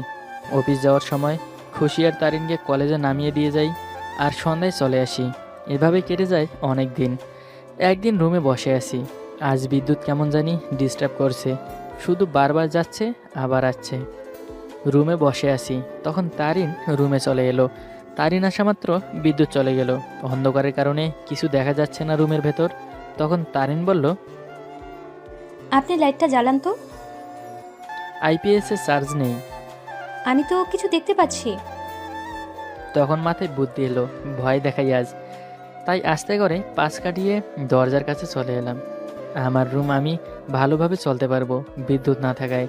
পা টিপে টিপে আস্তে করে তার পেছনে চলে এলাম। ফু দিয়ে তারিনের চুলগুলো এলোমেলো করে দিচ্ছি। নাদিম ভাইয়া, আপনার ফোনের লাইটটা জ্বালান তো। আমি কোনো কথা বলছি না। কি হলো, কথা বলছেন না কেন? আমি নিশ্চুপ হয়ে তার পিছু পিছু যাচ্ছি খাটের দিকে। আপনি কখন এসেছেন? না কেন? আমি পেছন থেকে ফু দিয়ে আবার চুলগুলো এলোমেলো করে দিচ্ছি। কে পিছনে? নাদিম ভাইয়া, আপনি কোথায়? আর কথা বলছেন না কেন? আপনি ভয় দেখাচ্ছেন তাই না? আমি বুঝতে পেরেছি। আমি নিশ্চুপ হয়ে তার পেছনে আছি। কিভাবে ভয় দেখানো যায়? আর একটু এগিয়ে গেল। আমিও পিছু পিছু চলে গেলাম, কিন্তু খুব সাবধানে যাচ্ছি যেন বুঝতে না পারে। হঠাৎ তারিনের জুতোর সাথে পা লেগে পড়ে যাই তারিনকে নিয়ে বিছানার উপরে। তারিন জোরে চিৎকার দিবে, তখন মুখটা হাত দিয়ে চেপে ধরলাম। তখন মেসেজ এলো ফোনে। ফোনটা বিছানায় আসে, সেটার আলোতে একটু আলো ছড়িয়ে পড়লো। আমি হাত দিয়ে ডিপ লাইটটি জ্বালালাম। সেটার আলোতে দেখতে পেলাম তারিনের রাগী চেহারা। আমি ইচ্ছে করে তাকে আমার উপর ফেলে দেইনি। তারিন আমার উপর থেকে উঠে যেতে লাগলো। তখন ভাগ্যের কারণে তার ওড়নাটা আমার হাতের সাথে লেগে আছে। মনে হচ্ছে আমি ওর ওড়না ধরে আছি। তারিন উঠতে চেষ্টা করছে, কিন্তু উঠতে পারছে না। আরও রেগে যায় তারিন। আল্লাহ জানে কি হবে এখন। হাতের সাথে ওড়নাটা লেগে যায়, সেটা দেখে হাত দিয়ে ছাড়িয়ে দিলাম। তখন তারিন উঠে পড়লো। কিছু বলতে যাব, তখন তারিন বলে উঠল, আমি তারিনের আগে বলে ফেললাম, সত্যি আমি ইচ্ছে করে আপনাকে নিয়ে পরে যাইনি। হ্যাঁ, এখন তো বলবেন আমি ইচ্ছে করে কিছু করিনি। সত্যি বলছি। চুপ করেন।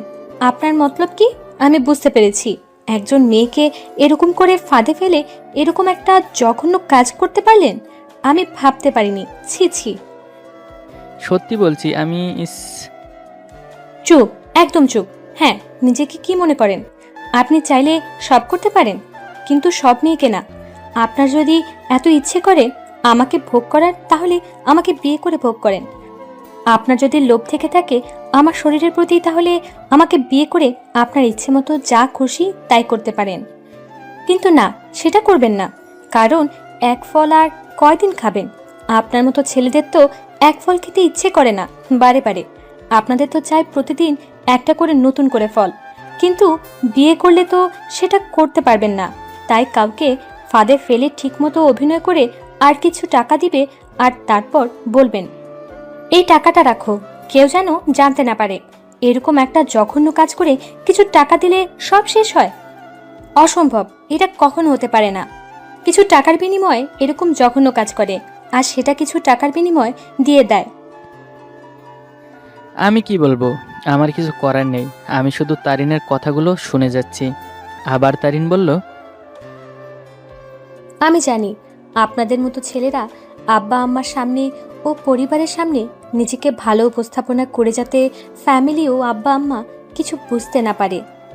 আপনাদের মতো ছেলেরা নিজের ভালো রূপটি সবার সামনে উপস্থাপন করে দেখায় আমি ভালো, কিন্তু তারা এটা জানে না যে এই ভালো মানুষটির কালো মুখোশ পরা আছে, যারা প্রতিনিয়ত একটা মেয়েকে টাকার বিনিময়ে কিংবা সাহায্যের নামে জিনিস দেখিয়ে এই নোংরা জঘন্য কাজ করে।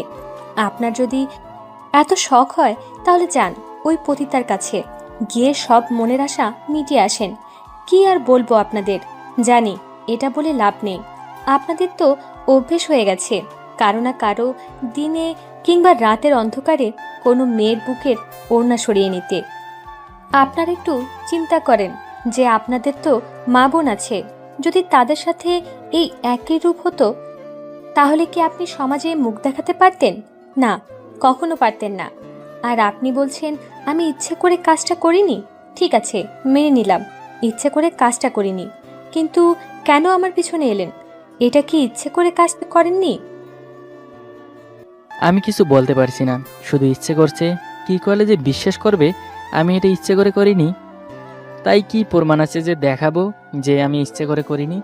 তখন আবার তারিন বলতে শুরু করলো, জানি এটার উত্তর নাই আপনার কাছে, কারণ আপনার কোনো কথাই নাই বলার।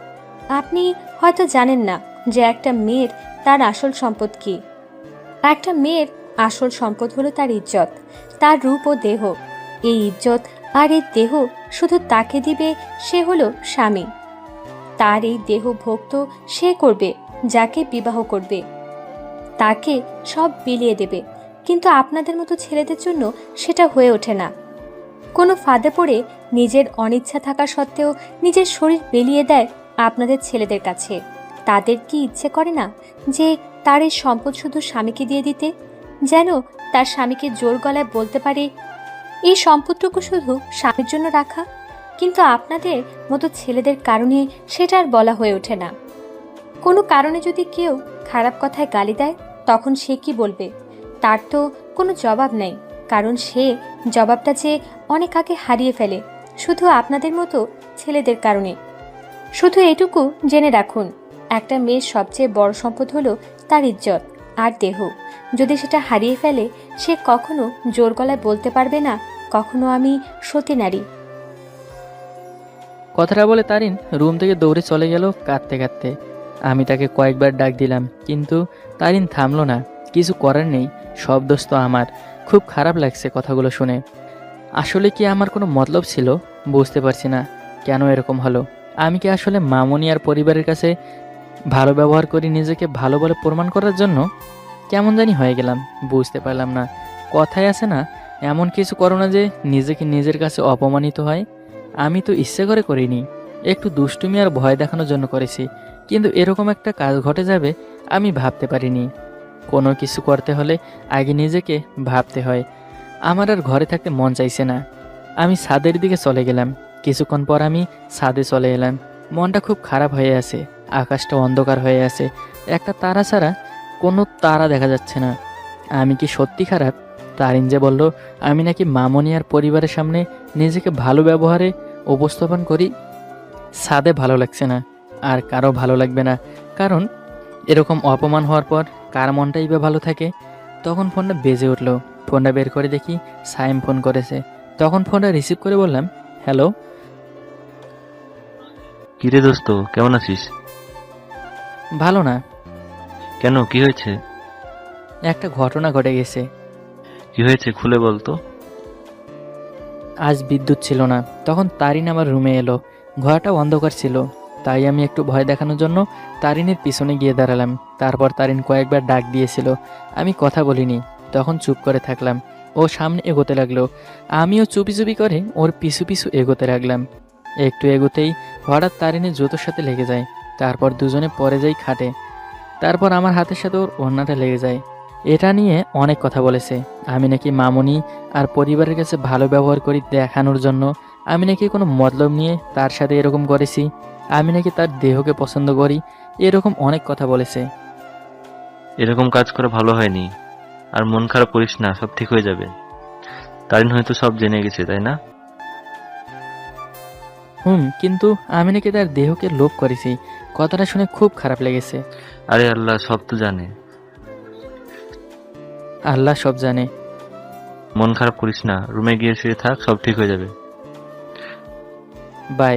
ফোনটা কেটে দিলাম। তারপর কিছুক্ষণ দাঁড়িয়ে রইলাম ছাদে। মনে হচ্ছে কেউ ছাদে আছে আমি ছাড়া। চারিদিকে একবার ঘুরে দেখলাম, অন্ধকারের জন্য কিছুই দেখা যাচ্ছে না।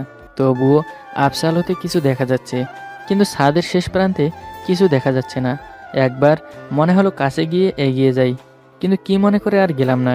কিছুক্ষণ থাকার পর আর ভালো লাগলো না, তাই আবার ছাদে চলে এলাম। সিঁড়ি দিয়ে নেমে আসার সময় একটু কান্নার আওয়াজ শুনতে পেলাম। আমি দৌড়ে ছাদে চলে গেলাম, কিন্তু কিছু নেই। আবারও চারদিক ঘুরে তাকিয়ে দেখলাম, কিন্তু কোথাও কেউ নেই। এবার রুমের দিকে চলে এলাম। রুমে এসে শুয়ে পড়লাম। সকালে অফিস যাওয়ার জন্য রেডি হচ্ছি। মামুনি একবার ডেকে গেছে খাবার খাওয়ার জন্য, কিন্তু আমি যাইনি। অফিসে যাওয়ার জন্য রওনা দিলাম। নিচে চলে এলাম, তখন ছোট মা বলল, নাদিম খাবি না? আমি ছোট মার দিকে একবার তাকালাম। আমার দিকে তাকিয়ে আছে। তারিনের দিকে তাকালাম, দেখি চোখটা বাঁকা করে তাকিয়ে আছে। না ছোট মা, আজ খেতে ইচ্ছে করছে না। কেন, শরীর খারাপ? না, শরীর খারাপ না, তাহলে? এমনি মানুষকে দেখাচ্ছি যে আমি ভালো। কি বললি তুই? কিছু বুঝতে পারলাম না। ও, কিন্তু অফিস তো আরো 40 মিনিট আছে। আজ একটু তাড়াতাড়ি বের হতে হবে। তাহলে কিছু খেয়ে নিস। চেষ্টা করব। মানে? খেয়ে নিব। ঠিক আছে। ছোট মা, দেরি হয়ে যাচ্ছে, আমি যাচ্ছি। আচ্ছা ঠিক আছে, যা। আমি বাসা থেকে বের হলাম। আসার সময় শুনতে পেলাম ছোট মা আর তারিনের কথা। তারিন, অর্ধেক খাবার রেখে উঠে যাচ্ছিস যে? খেতে মন চাচ্ছে না আন্টি। কেন, কিছু হয়েছে নাকি? না, এমনি ভালো লাগছে না আন্টি। ও খাবার খেলে ঠিক হয়ে যাবে। না আন্টি, খেতে পারছি না। কথাটা বলে চলে যেতে লাগলো। আমিও চলে এলাম। গাড়িতে বসে আছি। পেটের ভেতর ইঁদুর দৌড়াদৌড়ি শুরু করেছে ক্ষুধার কারণে। এত সকালে কোনো রেস্টুরেন্ট খোলা পাওয়া যাবে না। কি করা যায় এখন বুঝতে পারছি না। এদিকে তারিনের কথা আমার মাথাটা শেষ করে দিচ্ছে, আর অন্যদিকে ক্ষুধার জন্য খারাপ লাগছে। কিছুক্ষণ দেরি করে রেস্টুরেন্টের দিকে রওনা দিলাম, যদি কোনো দোকান খোলা পাওয়া যায়। ভাগ্য ভালো একটা রেস্টুরেন্ট খোলা আছে। রেস্টুরেন্ট থেকে সকালের খাবার খেয়ে নিলাম। এরপর অফিসে চলে এলাম। অফিসে বসে আছি, তখন কথাটা মনে পড়ে। ভাবতে লাগলাম কিভাবে প্রতিশোধ নেওয়া যায়। আমি নাকি তার শরীরের জন্য কাজটা করেছি। মনে মনে প্রতিশোধ নেওয়ার প্ল্যান করলাম। রাতে বাসায় এসে খাবার খেয়ে ছাদে চলে গেলাম। ছাদে গিয়ে দেখি তারিন ফোনে কার সাথে কথা বলছে। আমার উপস্থিতি বুঝতে পেরে পেছনের দিকে তাকালো, দেখে যে আমি দাঁড়িয়ে আছি। তখন ফোনটা কেটে দিল। আমি আর দেরি না করে ছাদ থেকে চলে এলাম রুমে। এভাবে চলতে থাকে কিছুদিন। কয়েকদিন পর আবার আগের মতো কথা বলা শুরু হলো মনের ভেতর।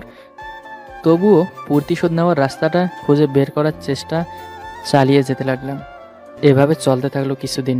এদিকে তারিনের পরীক্ষা চলে এসেছে, মানে এইচএসসি ফাইনাল পরীক্ষা সামনে।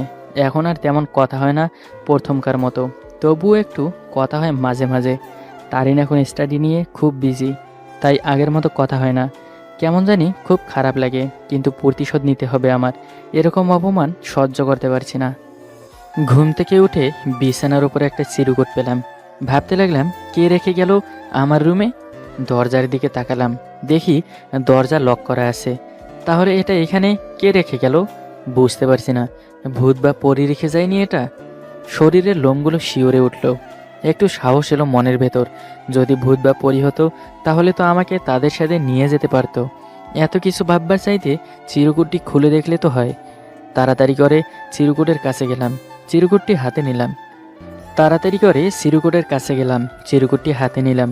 খুলতে খুব ভয় করছে। কি লেখা আছে এই চিরকুটের ভেতর? কিছুক্ষণ চিরকুটটি হাতে নিয়ে বসে রইলাম। কি লেখা আছে এই চিরকুটের ভেতর? কে রেখে গেল আর কেন দিবে বুঝতে পারছি না। চিরকুটটি খুলে অবাক হলাম। চিরকুটে লেখা, জানি না আমি কোনো অপরাধ করছি কিনা, কিন্তু তবুও ক্ষমা চেয়ে নিচ্ছি। আপনি হয়তো জানেন একটা মেয়ের কাছে তার বড় সম্পদ হলো তার ইজ্জত। আর এই সম্পদের উপর যদি কেউ ইচ্ছে না অনিচ্ছা থাকা সত্ত্বেও যদি কেউ তার ইজ্জতের উপর ক্ষতি করে, তখন যে কোনো নারী সহ্য করবে না। তেমন আমিও পারিনি। আমি জানি না তখন কি কথা বলেছি আপনাকে। তখন আমি সহ্য করতে পারিনি, তাই অনেক কিছু বলেছি। আমার মাথায় তখন কাজ করছিল না। আর কোনো মেয়ে পারবে না তখন নিজেকে কন্ট্রোল করতে, সেরকম আমিও পারিনি নিজেকে কন্ট্রোল করতে। বেশি কিছু বলতে চাই না, আমি আপনাদের বাসা থেকে চলে যাচ্ছি। আমি পরীক্ষাটি হোস্টেলে থেকে পরীক্ষা দিব।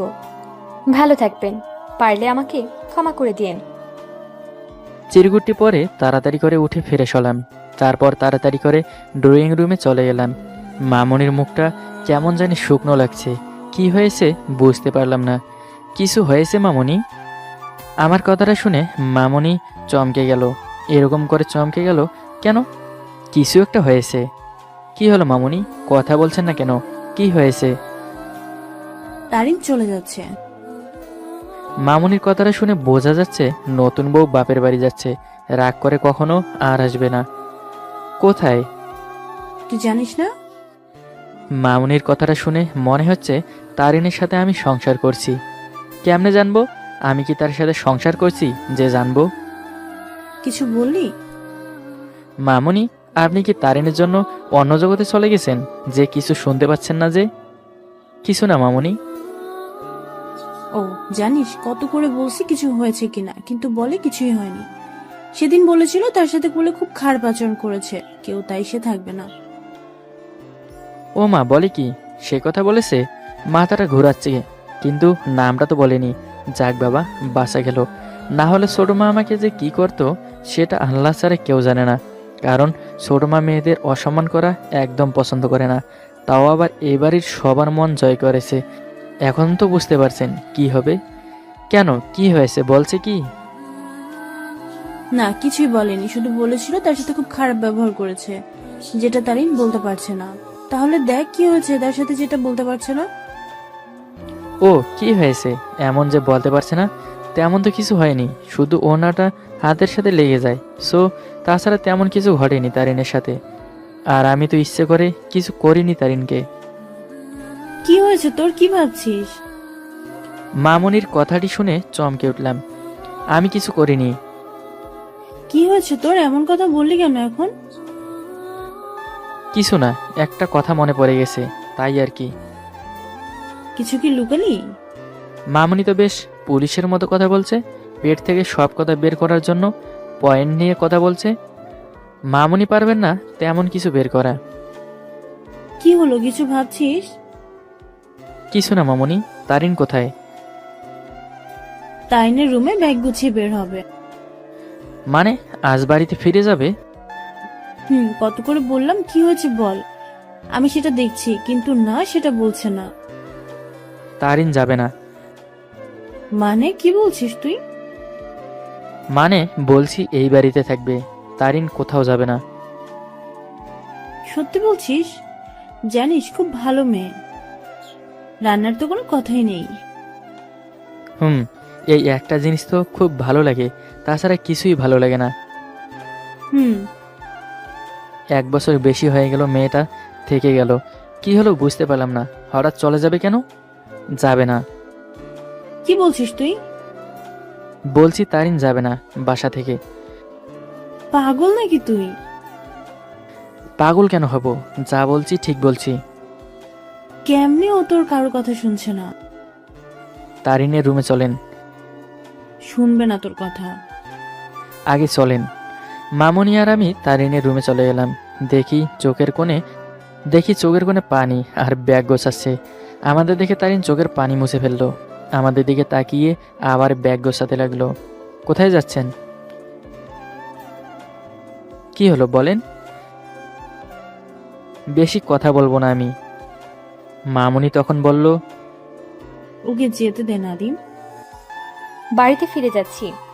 কেন? সেটা সে জানে। আপনি যাবেন না। আমি যাব। পরীক্ষার আগে যেতে পারবেন না। আমি হোস্টেলের থেকে পরীক্ষা দিব। বেশি কথা না বলে যেটা বলছি সেটা হবে। আমি যাব। বেশি কথা শুনতে চাই না। আর আমি যেন ফিরে এসে আপনাকে দেখি। আমি কথাটা শুনে রুম থেকে বের হলাম। আমি রুমের পাশে দাঁড়িয়ে রইলাম। দেখি তারিন কি করে। মামুনি কয়েকবার ডাক দিয়েছিল, আমি দাঁড়াইনি, কারণ এরকম ভাবে না চলে এলে তারিন চলে যাবে। আন্টি, আমার এই ইট পাথরের দালান কোঠাতে ভালো লাগছে না। কি হয়েছে সেটা বল, দেখবি হালকা হতে পারবি। কিছু হয়নি আন্টি। তাহলে কি করবি এখন, যাবি কি যাবি না? বুঝতে পারছি না আন্টি, আমার একদম ভালো লাগছে না। তুই তো সব জানিস নাদিম কেমন, যেটা বলে সেটাই করে। কি করব এখন? তোর ইচ্ছা। আন্টি, আমাকে একটু একলা থাকতে দিন। ঠিক আছে, আমি চলে যাচ্ছি, তুই একা একা কি করবি? মামুনি রুম থেকে বের হয়ে গেল। আমি কান পেতে শুনতে লাগলাম কি করে তারিন কান্না করতেছে আর বলছে, আমি কি করব আল্লাহ, আমার কারণে এ বাড়ির ছেলে ঠিকমতো খাওয়া দাওয়া করছে না। আমি কি করব বলো আল্লাহ, আমি তো ইচ্ছে করে সেগুলো কিছু করিনি। তুমি বলো, কোনো মেয়ে কি পারবে তার ইজ্জতের উপর ক্ষতি করলে সে কি চুপ করে সহ্য করবে বলো? আমি তো সেরকম করছি। আমি কি অপরাধ করছি তুমি বলে দাও বেলা বেলা। আমি বুঝতে পারলাম কাজ হয়ে গেছে, আর তারিন বাসায় যাবে না। এখন গিয়ে একটু ঘুম দেওয়া যাক। রুমে এসে শুয়ে পড়লাম। ফোনটা বের করে মেসেজ দিলাম তারিনকে, বিকেলে ছাদে আসবেন। মেসেজ দিয়ে কিছুক্ষণ অপেক্ষা করলাম রিপ্লাই আসে কিনা, কিন্তু কোনো রিপ্লাই নেই। আমি ওর দেরি না করে ঘুমিয়ে পড়লাম। আজ শুক্রবার, তাই একটু ঘুমিয়ে পড়লাম। জুম্মার নামাজ পড়তে হবে। ঘুম থেকে উঠে গোসল করে মসজিদের দিকে রওনা দিলাম। নামাজ পড়ে এসে খাওয়া দাওয়া করলাম। দুপুরে একটু ল্যাপটপে ভাইসিটি গেম খেলতে লাগলাম। গেম খেলতে খেলতে কয়েক ঘন্টা কেটে গেল। ফোনে মেসেজ আসলো, আপনি কই? আমি তো ছাদে আসি। আমি তাড়াতাড়ি করে উঠে ফ্রেশ হয়ে ছাদে চলে এলাম। আমি ছাদে গিয়ে অবাক হলাম। কি দেখছি? আমি সত্যি কি তারিনকে দেখছি? বাহ, শ্যামলা কালো মেয়েটিকে বেশ দারুণ লাগছে। অনেক সুন্দর লাগছে তারিনকে। মাঝে মাঝে অসম্ভব সুন্দর লাগে তারিনকে। নীল শাড়ি পরেছে, সাথে ম্যাচিং করা কানের দুল। কি আর বলবো, মেয়েদের সাজগোজ করে কারো সামনে চলে এলে যে কারো ভালো লাগা কাজ করবে, সেরকম আমারও কাজ করছে। বুঝতে বাকি রইল না। জানি না এই ভালো লাগা কি ভালোবাসা নাকি আবেগ। সেই স্টেশন থেকে বোঝার চেষ্টা করে আসছি বুঝতে, কিন্তু না, কিছু বুঝতে পারিনি। মেয়েটি অন্যদিকে তাকিয়ে আছে। হয়তো মেয়েটার স্বামী কে হবে জানি না, কিন্তু যেই হোক না কেন সে অনেক ভালো একটা বউ পাবে। যাকগে সে কথা, সেই বিষয়ে কথা না বলা ভালো। আমি তারিনের কাছে গিয়ে দাঁড়ালাম। কিছু সেকেন্ড পার হয়ে গেল। দাঁড়িয়ে আছি, কিছু বলছে না। তার মানে আমি যে ছাদে এসেছি সেটা খেয়াল নেই। আমি তখন তারিনকে বললাম, কি দেখছেন অমন করে? কথা বলছে না। তার মানে সে কোনো গভীর মনোযোগ দিয়ে ভাবছে, বোঝা যাচ্ছে। কি হলো, কি ভাবছেন? আমার কথাটা শুনে একটু চমকে উঠল। আর কোনো কিছু চিন্তা করলে তখন যদি কেউ কিছু বলে যে কেউ চমকে উঠবে, সেরকম তারিনও চমকে ওঠে। আরে কথা বলছেন না কেন ম্যাডাম? কি বলবো আমি? কি বলবো আমি মানে, আপনি তো মেসেজ দিলেন যে আমি ছাদে চলে এসেছি। আরে, সকালে কে বলেছিল ছাদে আসতে? ও শিট, আমার তো মনে ছিল না। জি, এখন মনে আছে। সো এখন বলেন। কেন বাসায় যেতে চেয়েছিলেন কেন? এমনি যেতে চাইছিলাম। এমনি নাকি আমার জন্য? কথাটা শুনে আমার চোখের দিকে তাকালো। আমার জন্য, আপনার জন্য না। তাহলে মামনিকে বলছেন কেন যে আপনাকে নাকি খারাপ ধরনের ব্যবহার করেছে, সেজন্য আর থাকতে চান না? এমনি বলেছি। এমনি বলছেন তাই না? তাহলে বলে দিয়েন যে আপনার বড় ছেলে আমার সাথে খারাপ ব্যবহার করেছে। সেটা বলার প্রয়োজন মনে করি না। নাকি অন্য কিছু? আপনি কি আমার সাথে ঝগড়া করার জন্য ডেকেছেন? আরে রেগে যাচ্ছেন কেন? আমি তো আপনাকে ভালো কথা বলছি। আর কিছু বলবেন? কেন, চলে যাবেন নাকি? হুম। তাহলে যান। যদি আর কিছু বলতে চান তাহলে বলতে পারেন। কিছু না। তারিন চলে যেতে লাগলো। তখন ডাক দিয়ে বললাম, এই যে দাঁড়ান। তারিন দাঁড়িয়ে গেল। আমি কাছে চলে গেলাম। আমি বলাতে থেকে গেলেন? মানে? মানে হলো আমি বলেছি যাবেন না, আর আপনি যাননি, তাই বলছি। আপনি কি আমার সাথে ঝগড়া করতে চান? আসলে না মানে। কি? টেস্ট পরীক্ষা কবে? আমার দিকে ভালো করে তাকালো। বাহ, কি দেখছে আমার ভেতর। 7 তারিখে। ও শুধু এই প্রশ্নের জন্য ডেকেছিলেন? না মানে হ্যাঁ। আমার পড়তে হবে, আমি গেলাম। বারে কি ভাবরে বাবা, আমাকে পড়তে হবে, আমি গেলাম। আচ্ছা, এই মেয়েরা এত পড়াশোনা করে কেন?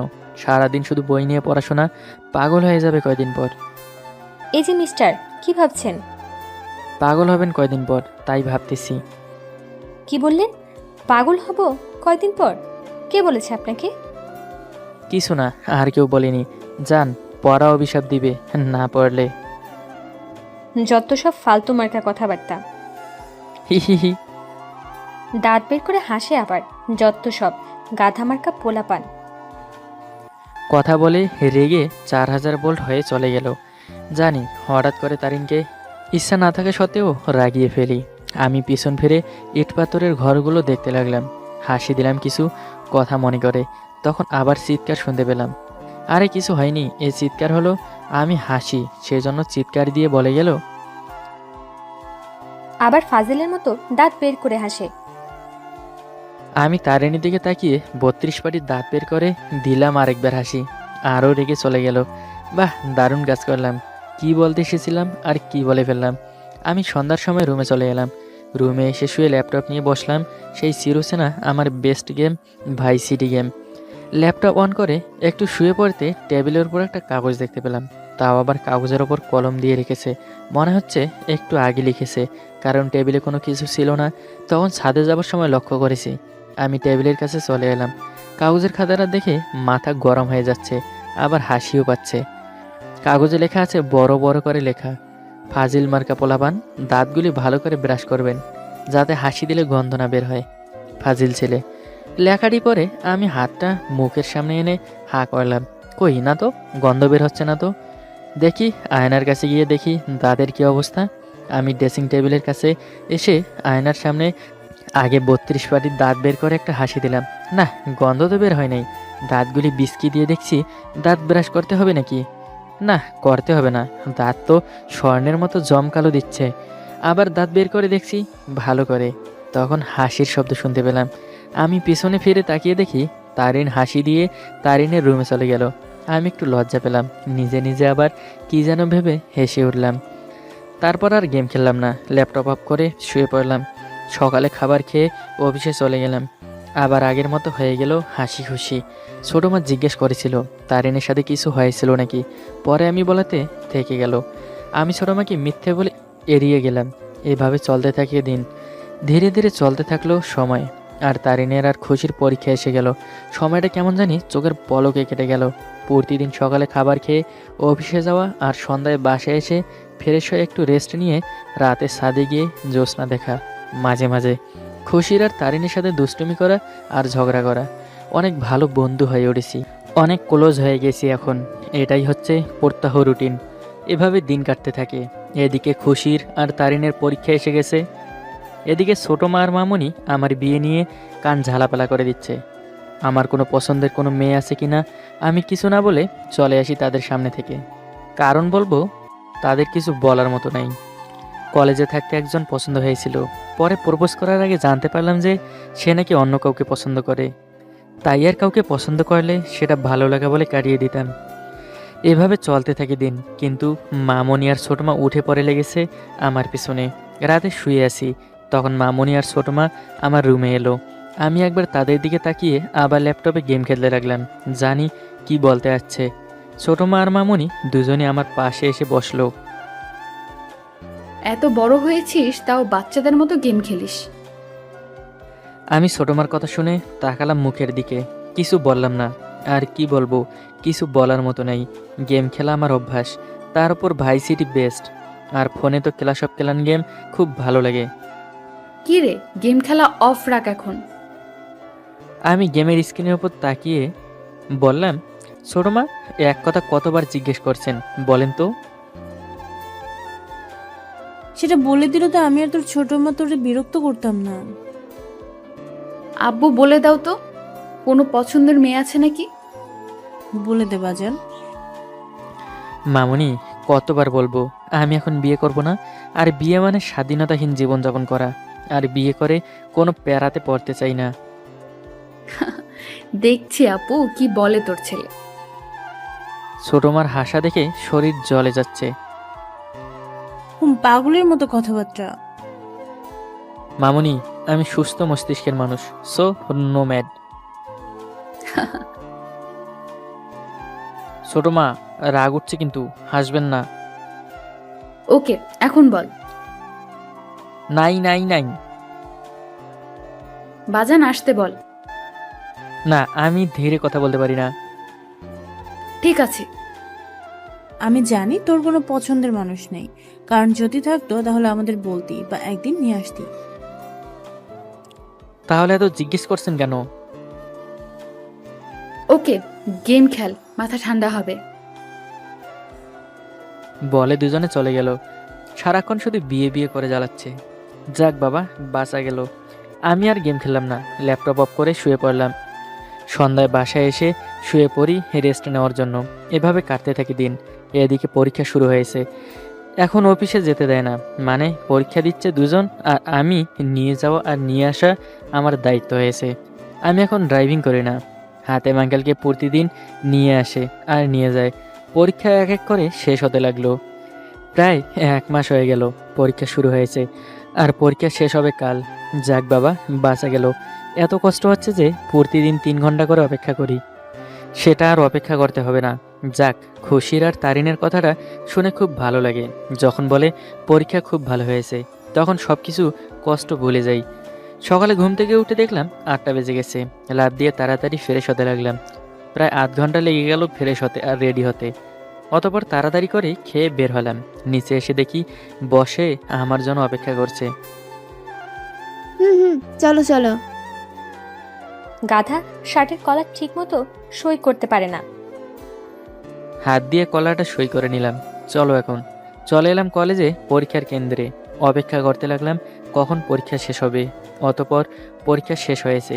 আমি গাড়িতে বসে আছি। কিছুক্ষণ যাওয়ার পর গাড়িটা ব্রেক করাতে আমার হাতটি তারিনের কোনো এক জায়গায় লেগে যায়। তখন তারিন চোখটা বড় বড় করে ঠাস করে গালে লাগিয়ে দিল।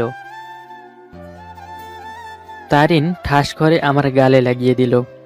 আমি গালে হাত দিয়ে তারিনের দিকে তাকিয়ে আছি। খুশি অবাক হয়ে তাকিয়ে আছে। ড্রাইভার আঙ্কেল গাড়িটা স্টপ করে আমার দিকে কেমন করে তাকিয়ে আছে। সবাই বোঝার চেষ্টা করছে আমাকে কেন থাপ্পড় মারলো হঠাৎ করে। তারিনের চোখে পানি দেখতে পেলাম। আর আমার তো থাপ্পড় খাওয়ার পরই চোখে পানি চলে এসেছে। খুশি কিছু বলতে গিয়ে থেমে গেল। আমি তো ইচ্ছে করে কিছু করি নাই। ব্রেক করাতে হাতের স্পর্শ হয়েছে তার শরীরের সাথে। আমি আর কিছু না বলে গাড়ি থেকে নেমে ড্রাইভারের পাশে বসে পড়লাম। সবাই নিশ্চুপ হয়ে আছি। তখন ড্রাইভার আঙ্কেলকে বললাম, আঙ্কেল চলেন। মন খারাপ করে কান্না ভরা চোখ নিয়ে, চাচ্চু তোমার কোনো সমস্যা হয়েছে? আঙ্কেল বলল। মাথাটা দিয়ে না বোধক করলাম। তখন হাতটা দিয়ে ইশারা করে বললাম, চলেন। তখন বাসার দিকে রওনা দিলাম। আমি কথা বলতে পারছি না। আমি গ্লাসের দিকে একবার তাকালাম, দেখি খুশিকে ধরে কেঁদে যাচ্ছে। আমার জানি কেমন লাগছে, কেন মাঝে মাঝে এরকম হয়, কেন বুঝতে পারছি না।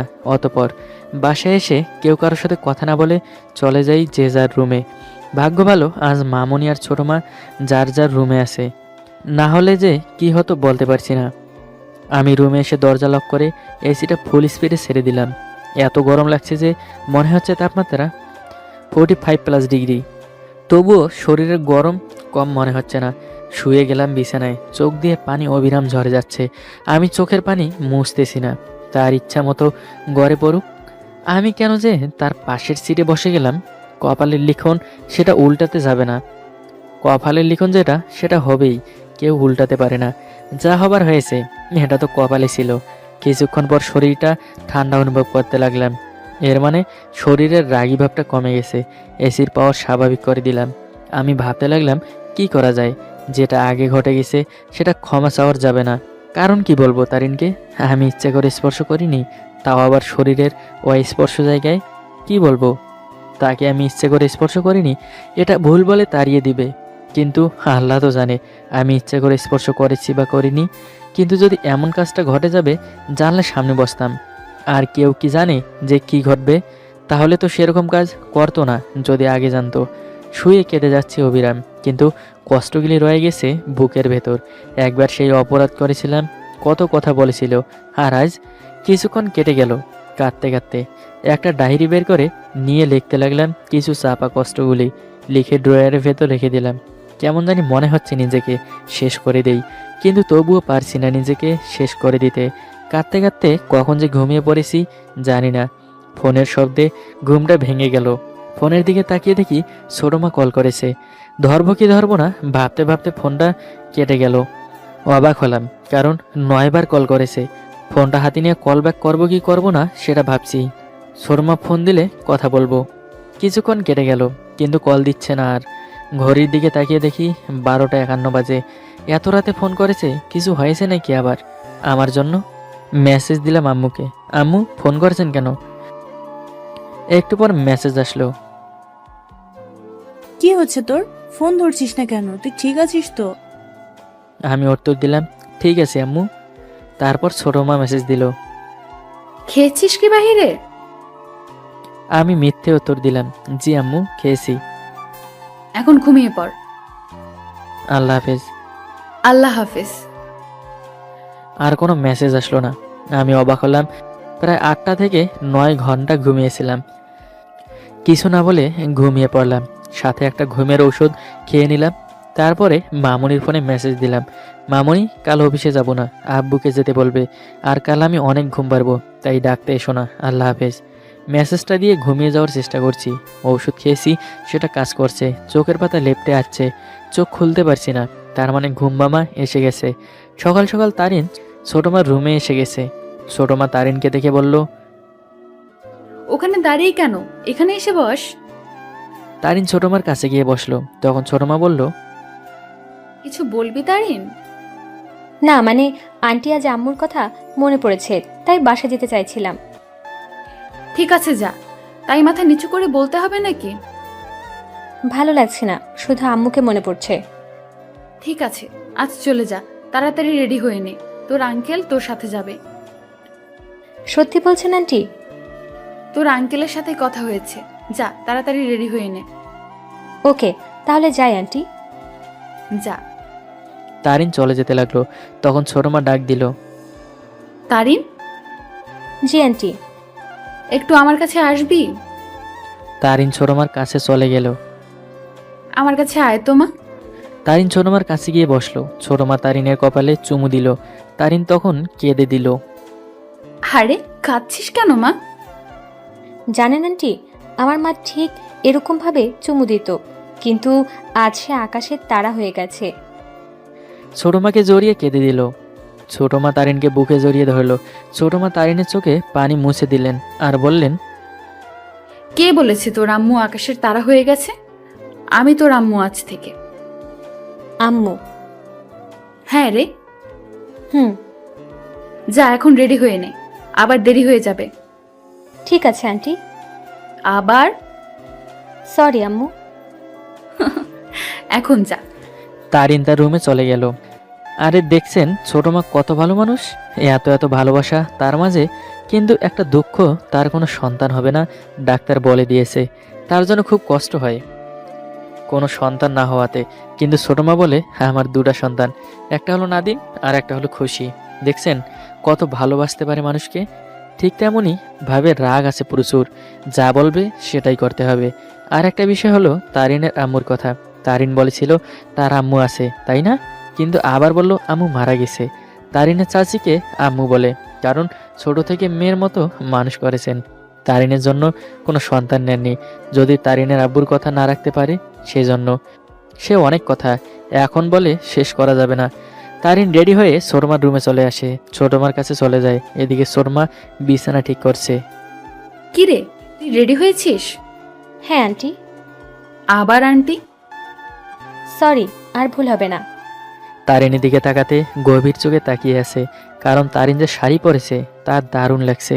ছোটমার এরকম তাকিয়ে থাকা দেখে বলল, আম্মু কি দেখছো? আমার পরীকে দেখছি। তুমি না?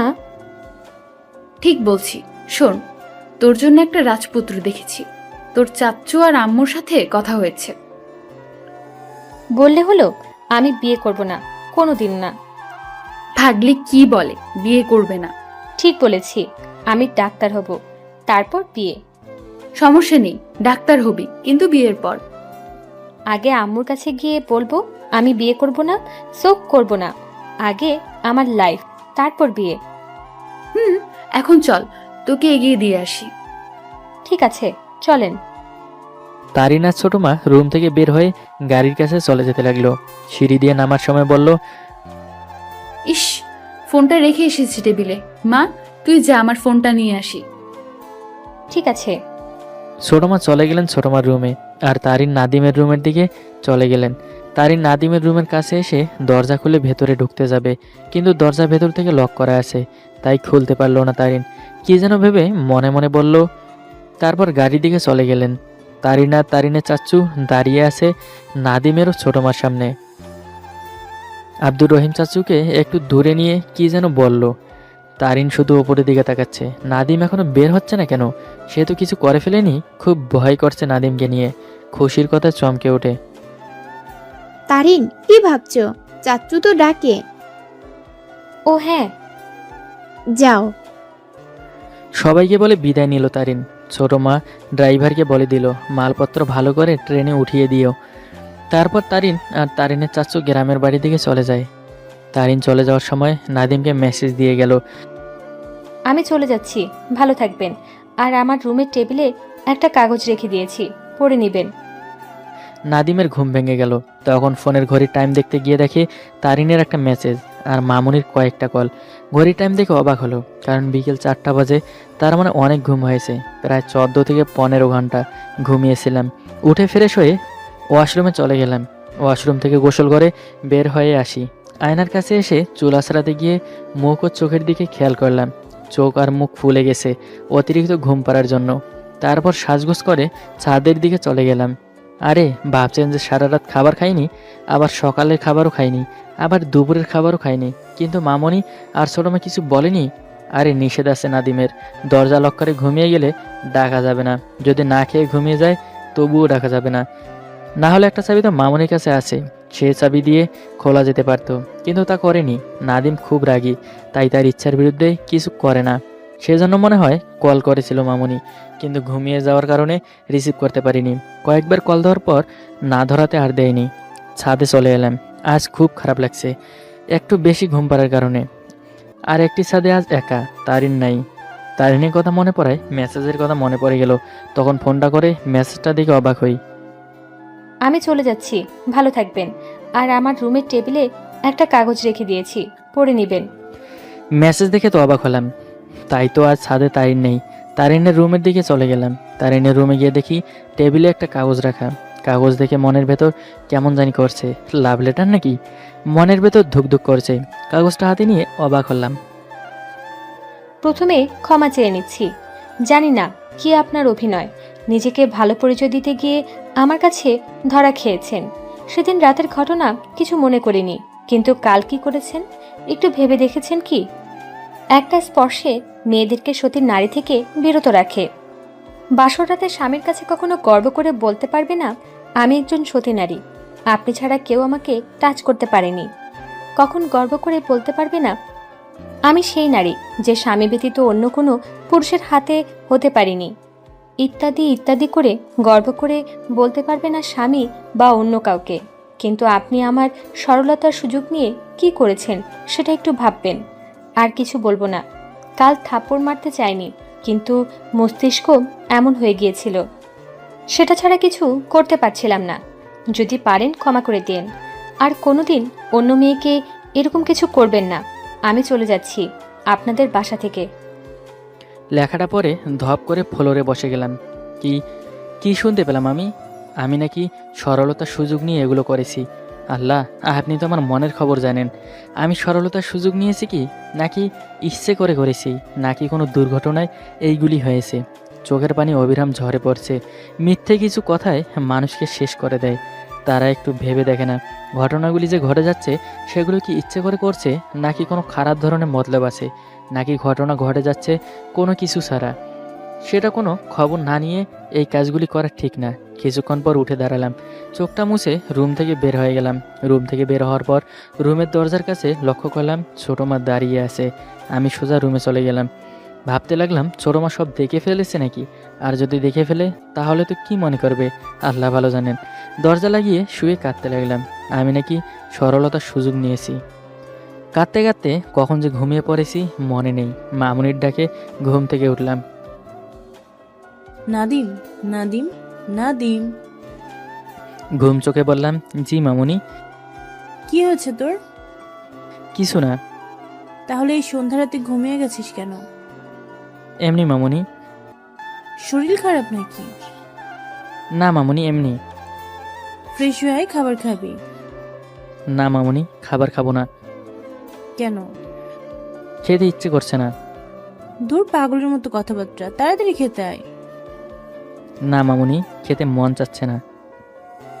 ঠিক আছে, আমি খাবার নিয়ে আসছি, খাইয়ে দিব। বলে চলে গেল।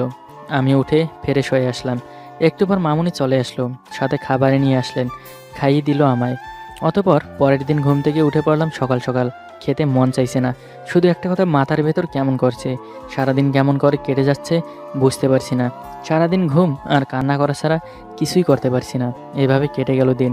পরের দিন বিকেলে বের হয়েছি মনটা ফ্রেশ করার জন্য, কিন্তু তবুও ভালো লাগছে না, তাই বাসায় এসে শুয়ে পড়লাম। এভাবে কেটে যেতে লাগলো দিন, কিন্তু ছোটো মা কিছু বলছে না। ব্যাপারটা কেমন জানি মনে হচ্ছে। কয়েকদিন এভাবে কেটে যেতে ভালো করে পরিবার সবাই লক্ষ্য করতে লাগলো আমার ব্যবহারের কাজকর্ম। বেশ কয়েকদিন কেটে গেল, এখন আর আগের মতো লাগছে না। কিছু পরিবর্তন এসে গেল আমার মাঝে। একদিন রুমে বসে আছি, তখন খুশি এসে বলল, ছোট মা ডাকে। আচ্ছা আমি যাচ্ছি, তুই যা। খুশি চলে গেল। আমি উঠে চলে গেলাম ড্রয়িং রুমে। দেখি মামুনিও খুশি আর ছোটো মা কথাবার্তা বলছেন। আমি চলে গেলাম সেখানে। ছোটো মা বলল, এখানে আমি বসে গেলাম। একটা কথা বলতে চাই। আমি ছোটো মার দিকে তাকালাম, কি কথা বলতে চাই হঠাৎ করে এভাবে ডেকে এনে? কি হলো? কি ভাবছিস? কিছু না ছোটো মা। বলবো কি? জি বলেন। বলতে চাইছি যে তারিনের অর্ধেক কথাটা বলে থেমে গেল। কি বলতে চাই? তারিনের কথা আবার বলতে লাগলো। তারিনের সাথে তোর বিয়ে ঠিক করেছি। কথাটা শুনে কেমন জানি হয়ে গেলাম। কি বলছে এসব? কি রে, চমকে গেলি যে? তোর কি কোনো পছন্দের মেয়ে আছে? যদি থেকে থাকে তাহলে বল, সমস্যা নেই, তাকে বউ করে আনবো। কি রে, কথা বলছিস না কেন? কি হলো তোর? ছোট মা কি বলছে সেটার উত্তর দে। না, নেই কোনো পছন্দের মানুষ। আমি জানি তোর কোনো পছন্দের মেয়ে নেই। দেখছিস তো, তোকে বলেছিলাম না নাদিমের কোনো পছন্দের কোনো মেয়ে নেই।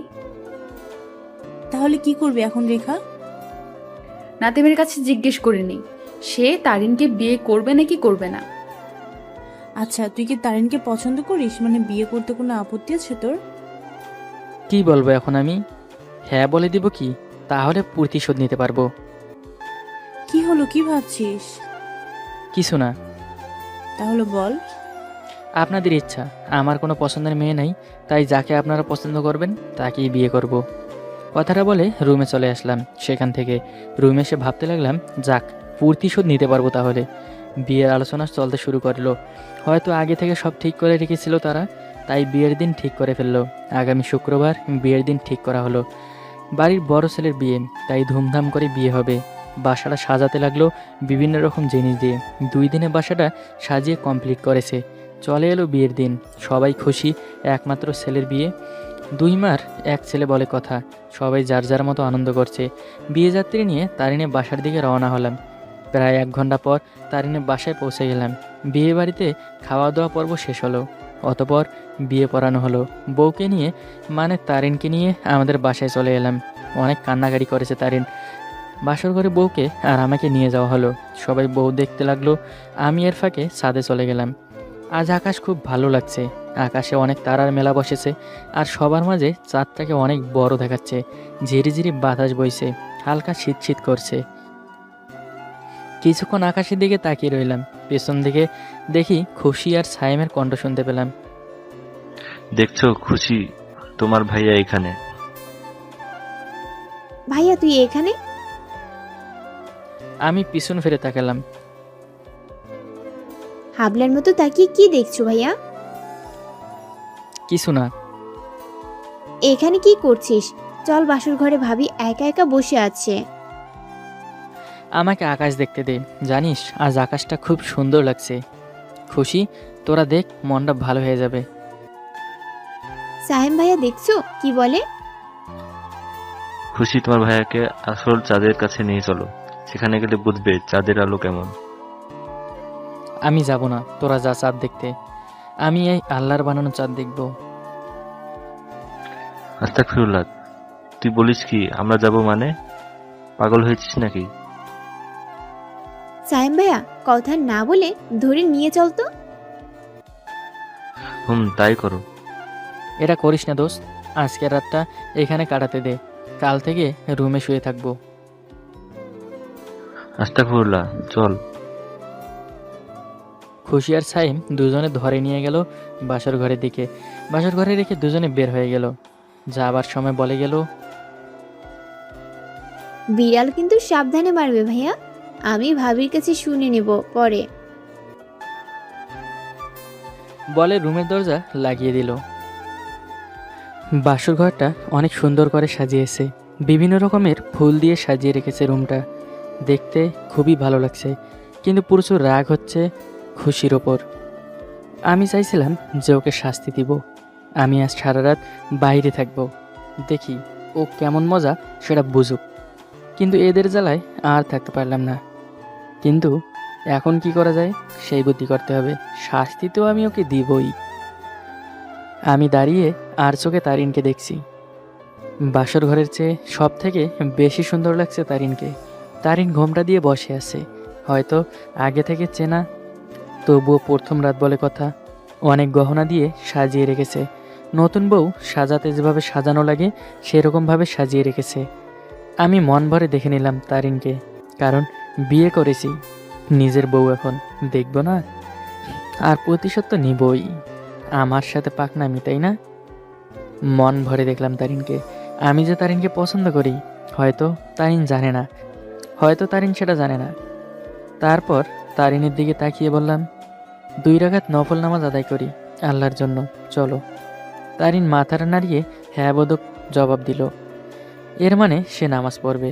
আমি আবার বললাম, আমার সাথে আসো, উজু করে আসি। জি, আপনি ওয়াশরুমে যান, আমি আসছি। আমি ওয়াশরুমের দিকে চলে গেলাম। আমার পিছন পিছন তারিন আসছে। দুজনে উজু করে এসে 2টা জায়নামাজ বিছিয়ে নামাজ পড়ে নিলাম। আমি আগে, আমার পিছনে তারিন নামাজ পড়ছে। আমি নামাজের সালাম ফিরিয়ে আল্লাহর কাছে 2 হাত তুলে দোয়া করলাম। দোয়া শেষে জায়নামাজ রেখে দিলাম। তারপর তারিন বিছানায় গিয়ে বসে গেল ঘোমটা দিয়ে। আমি বিছানার কাছে যেতে লাগলাম। বুকের হার্টবিট বেড়ে যাচ্ছে। কি করব এখন? প্রতিশোধ নিব নাকি নিব না, বুঝতে পারছি না কি করব এখন। কিন্তু মাথার ভেতর শুধু প্রতিশোধের কথা ঘুরপাক খাচ্ছে। আমি গিয়ে বিছানার কাছে চলে এলাম। ঘোমটা দিয়ে বসে আছে নাকি আমাকে ফলো করছে? আমি তারিনের ঘোমটা নামিয়ে তারিনের দিকে তাকালাম। বাহ, অসাধারণ লাগছে শ্যামলা মেয়েটাকে, দেখতে একদম ঠিক পরীর মতো লাগছে। আমার এরকম তাকানো দেখে তারিন লজ্জা পেল। তারিনের সবচেয়ে খারাপ জিনিস লক্ষ্য করলাম, আমার তো সহ্য হচ্ছে না। এত লিপস্টিক নেই কেন বুঝতে পারি না।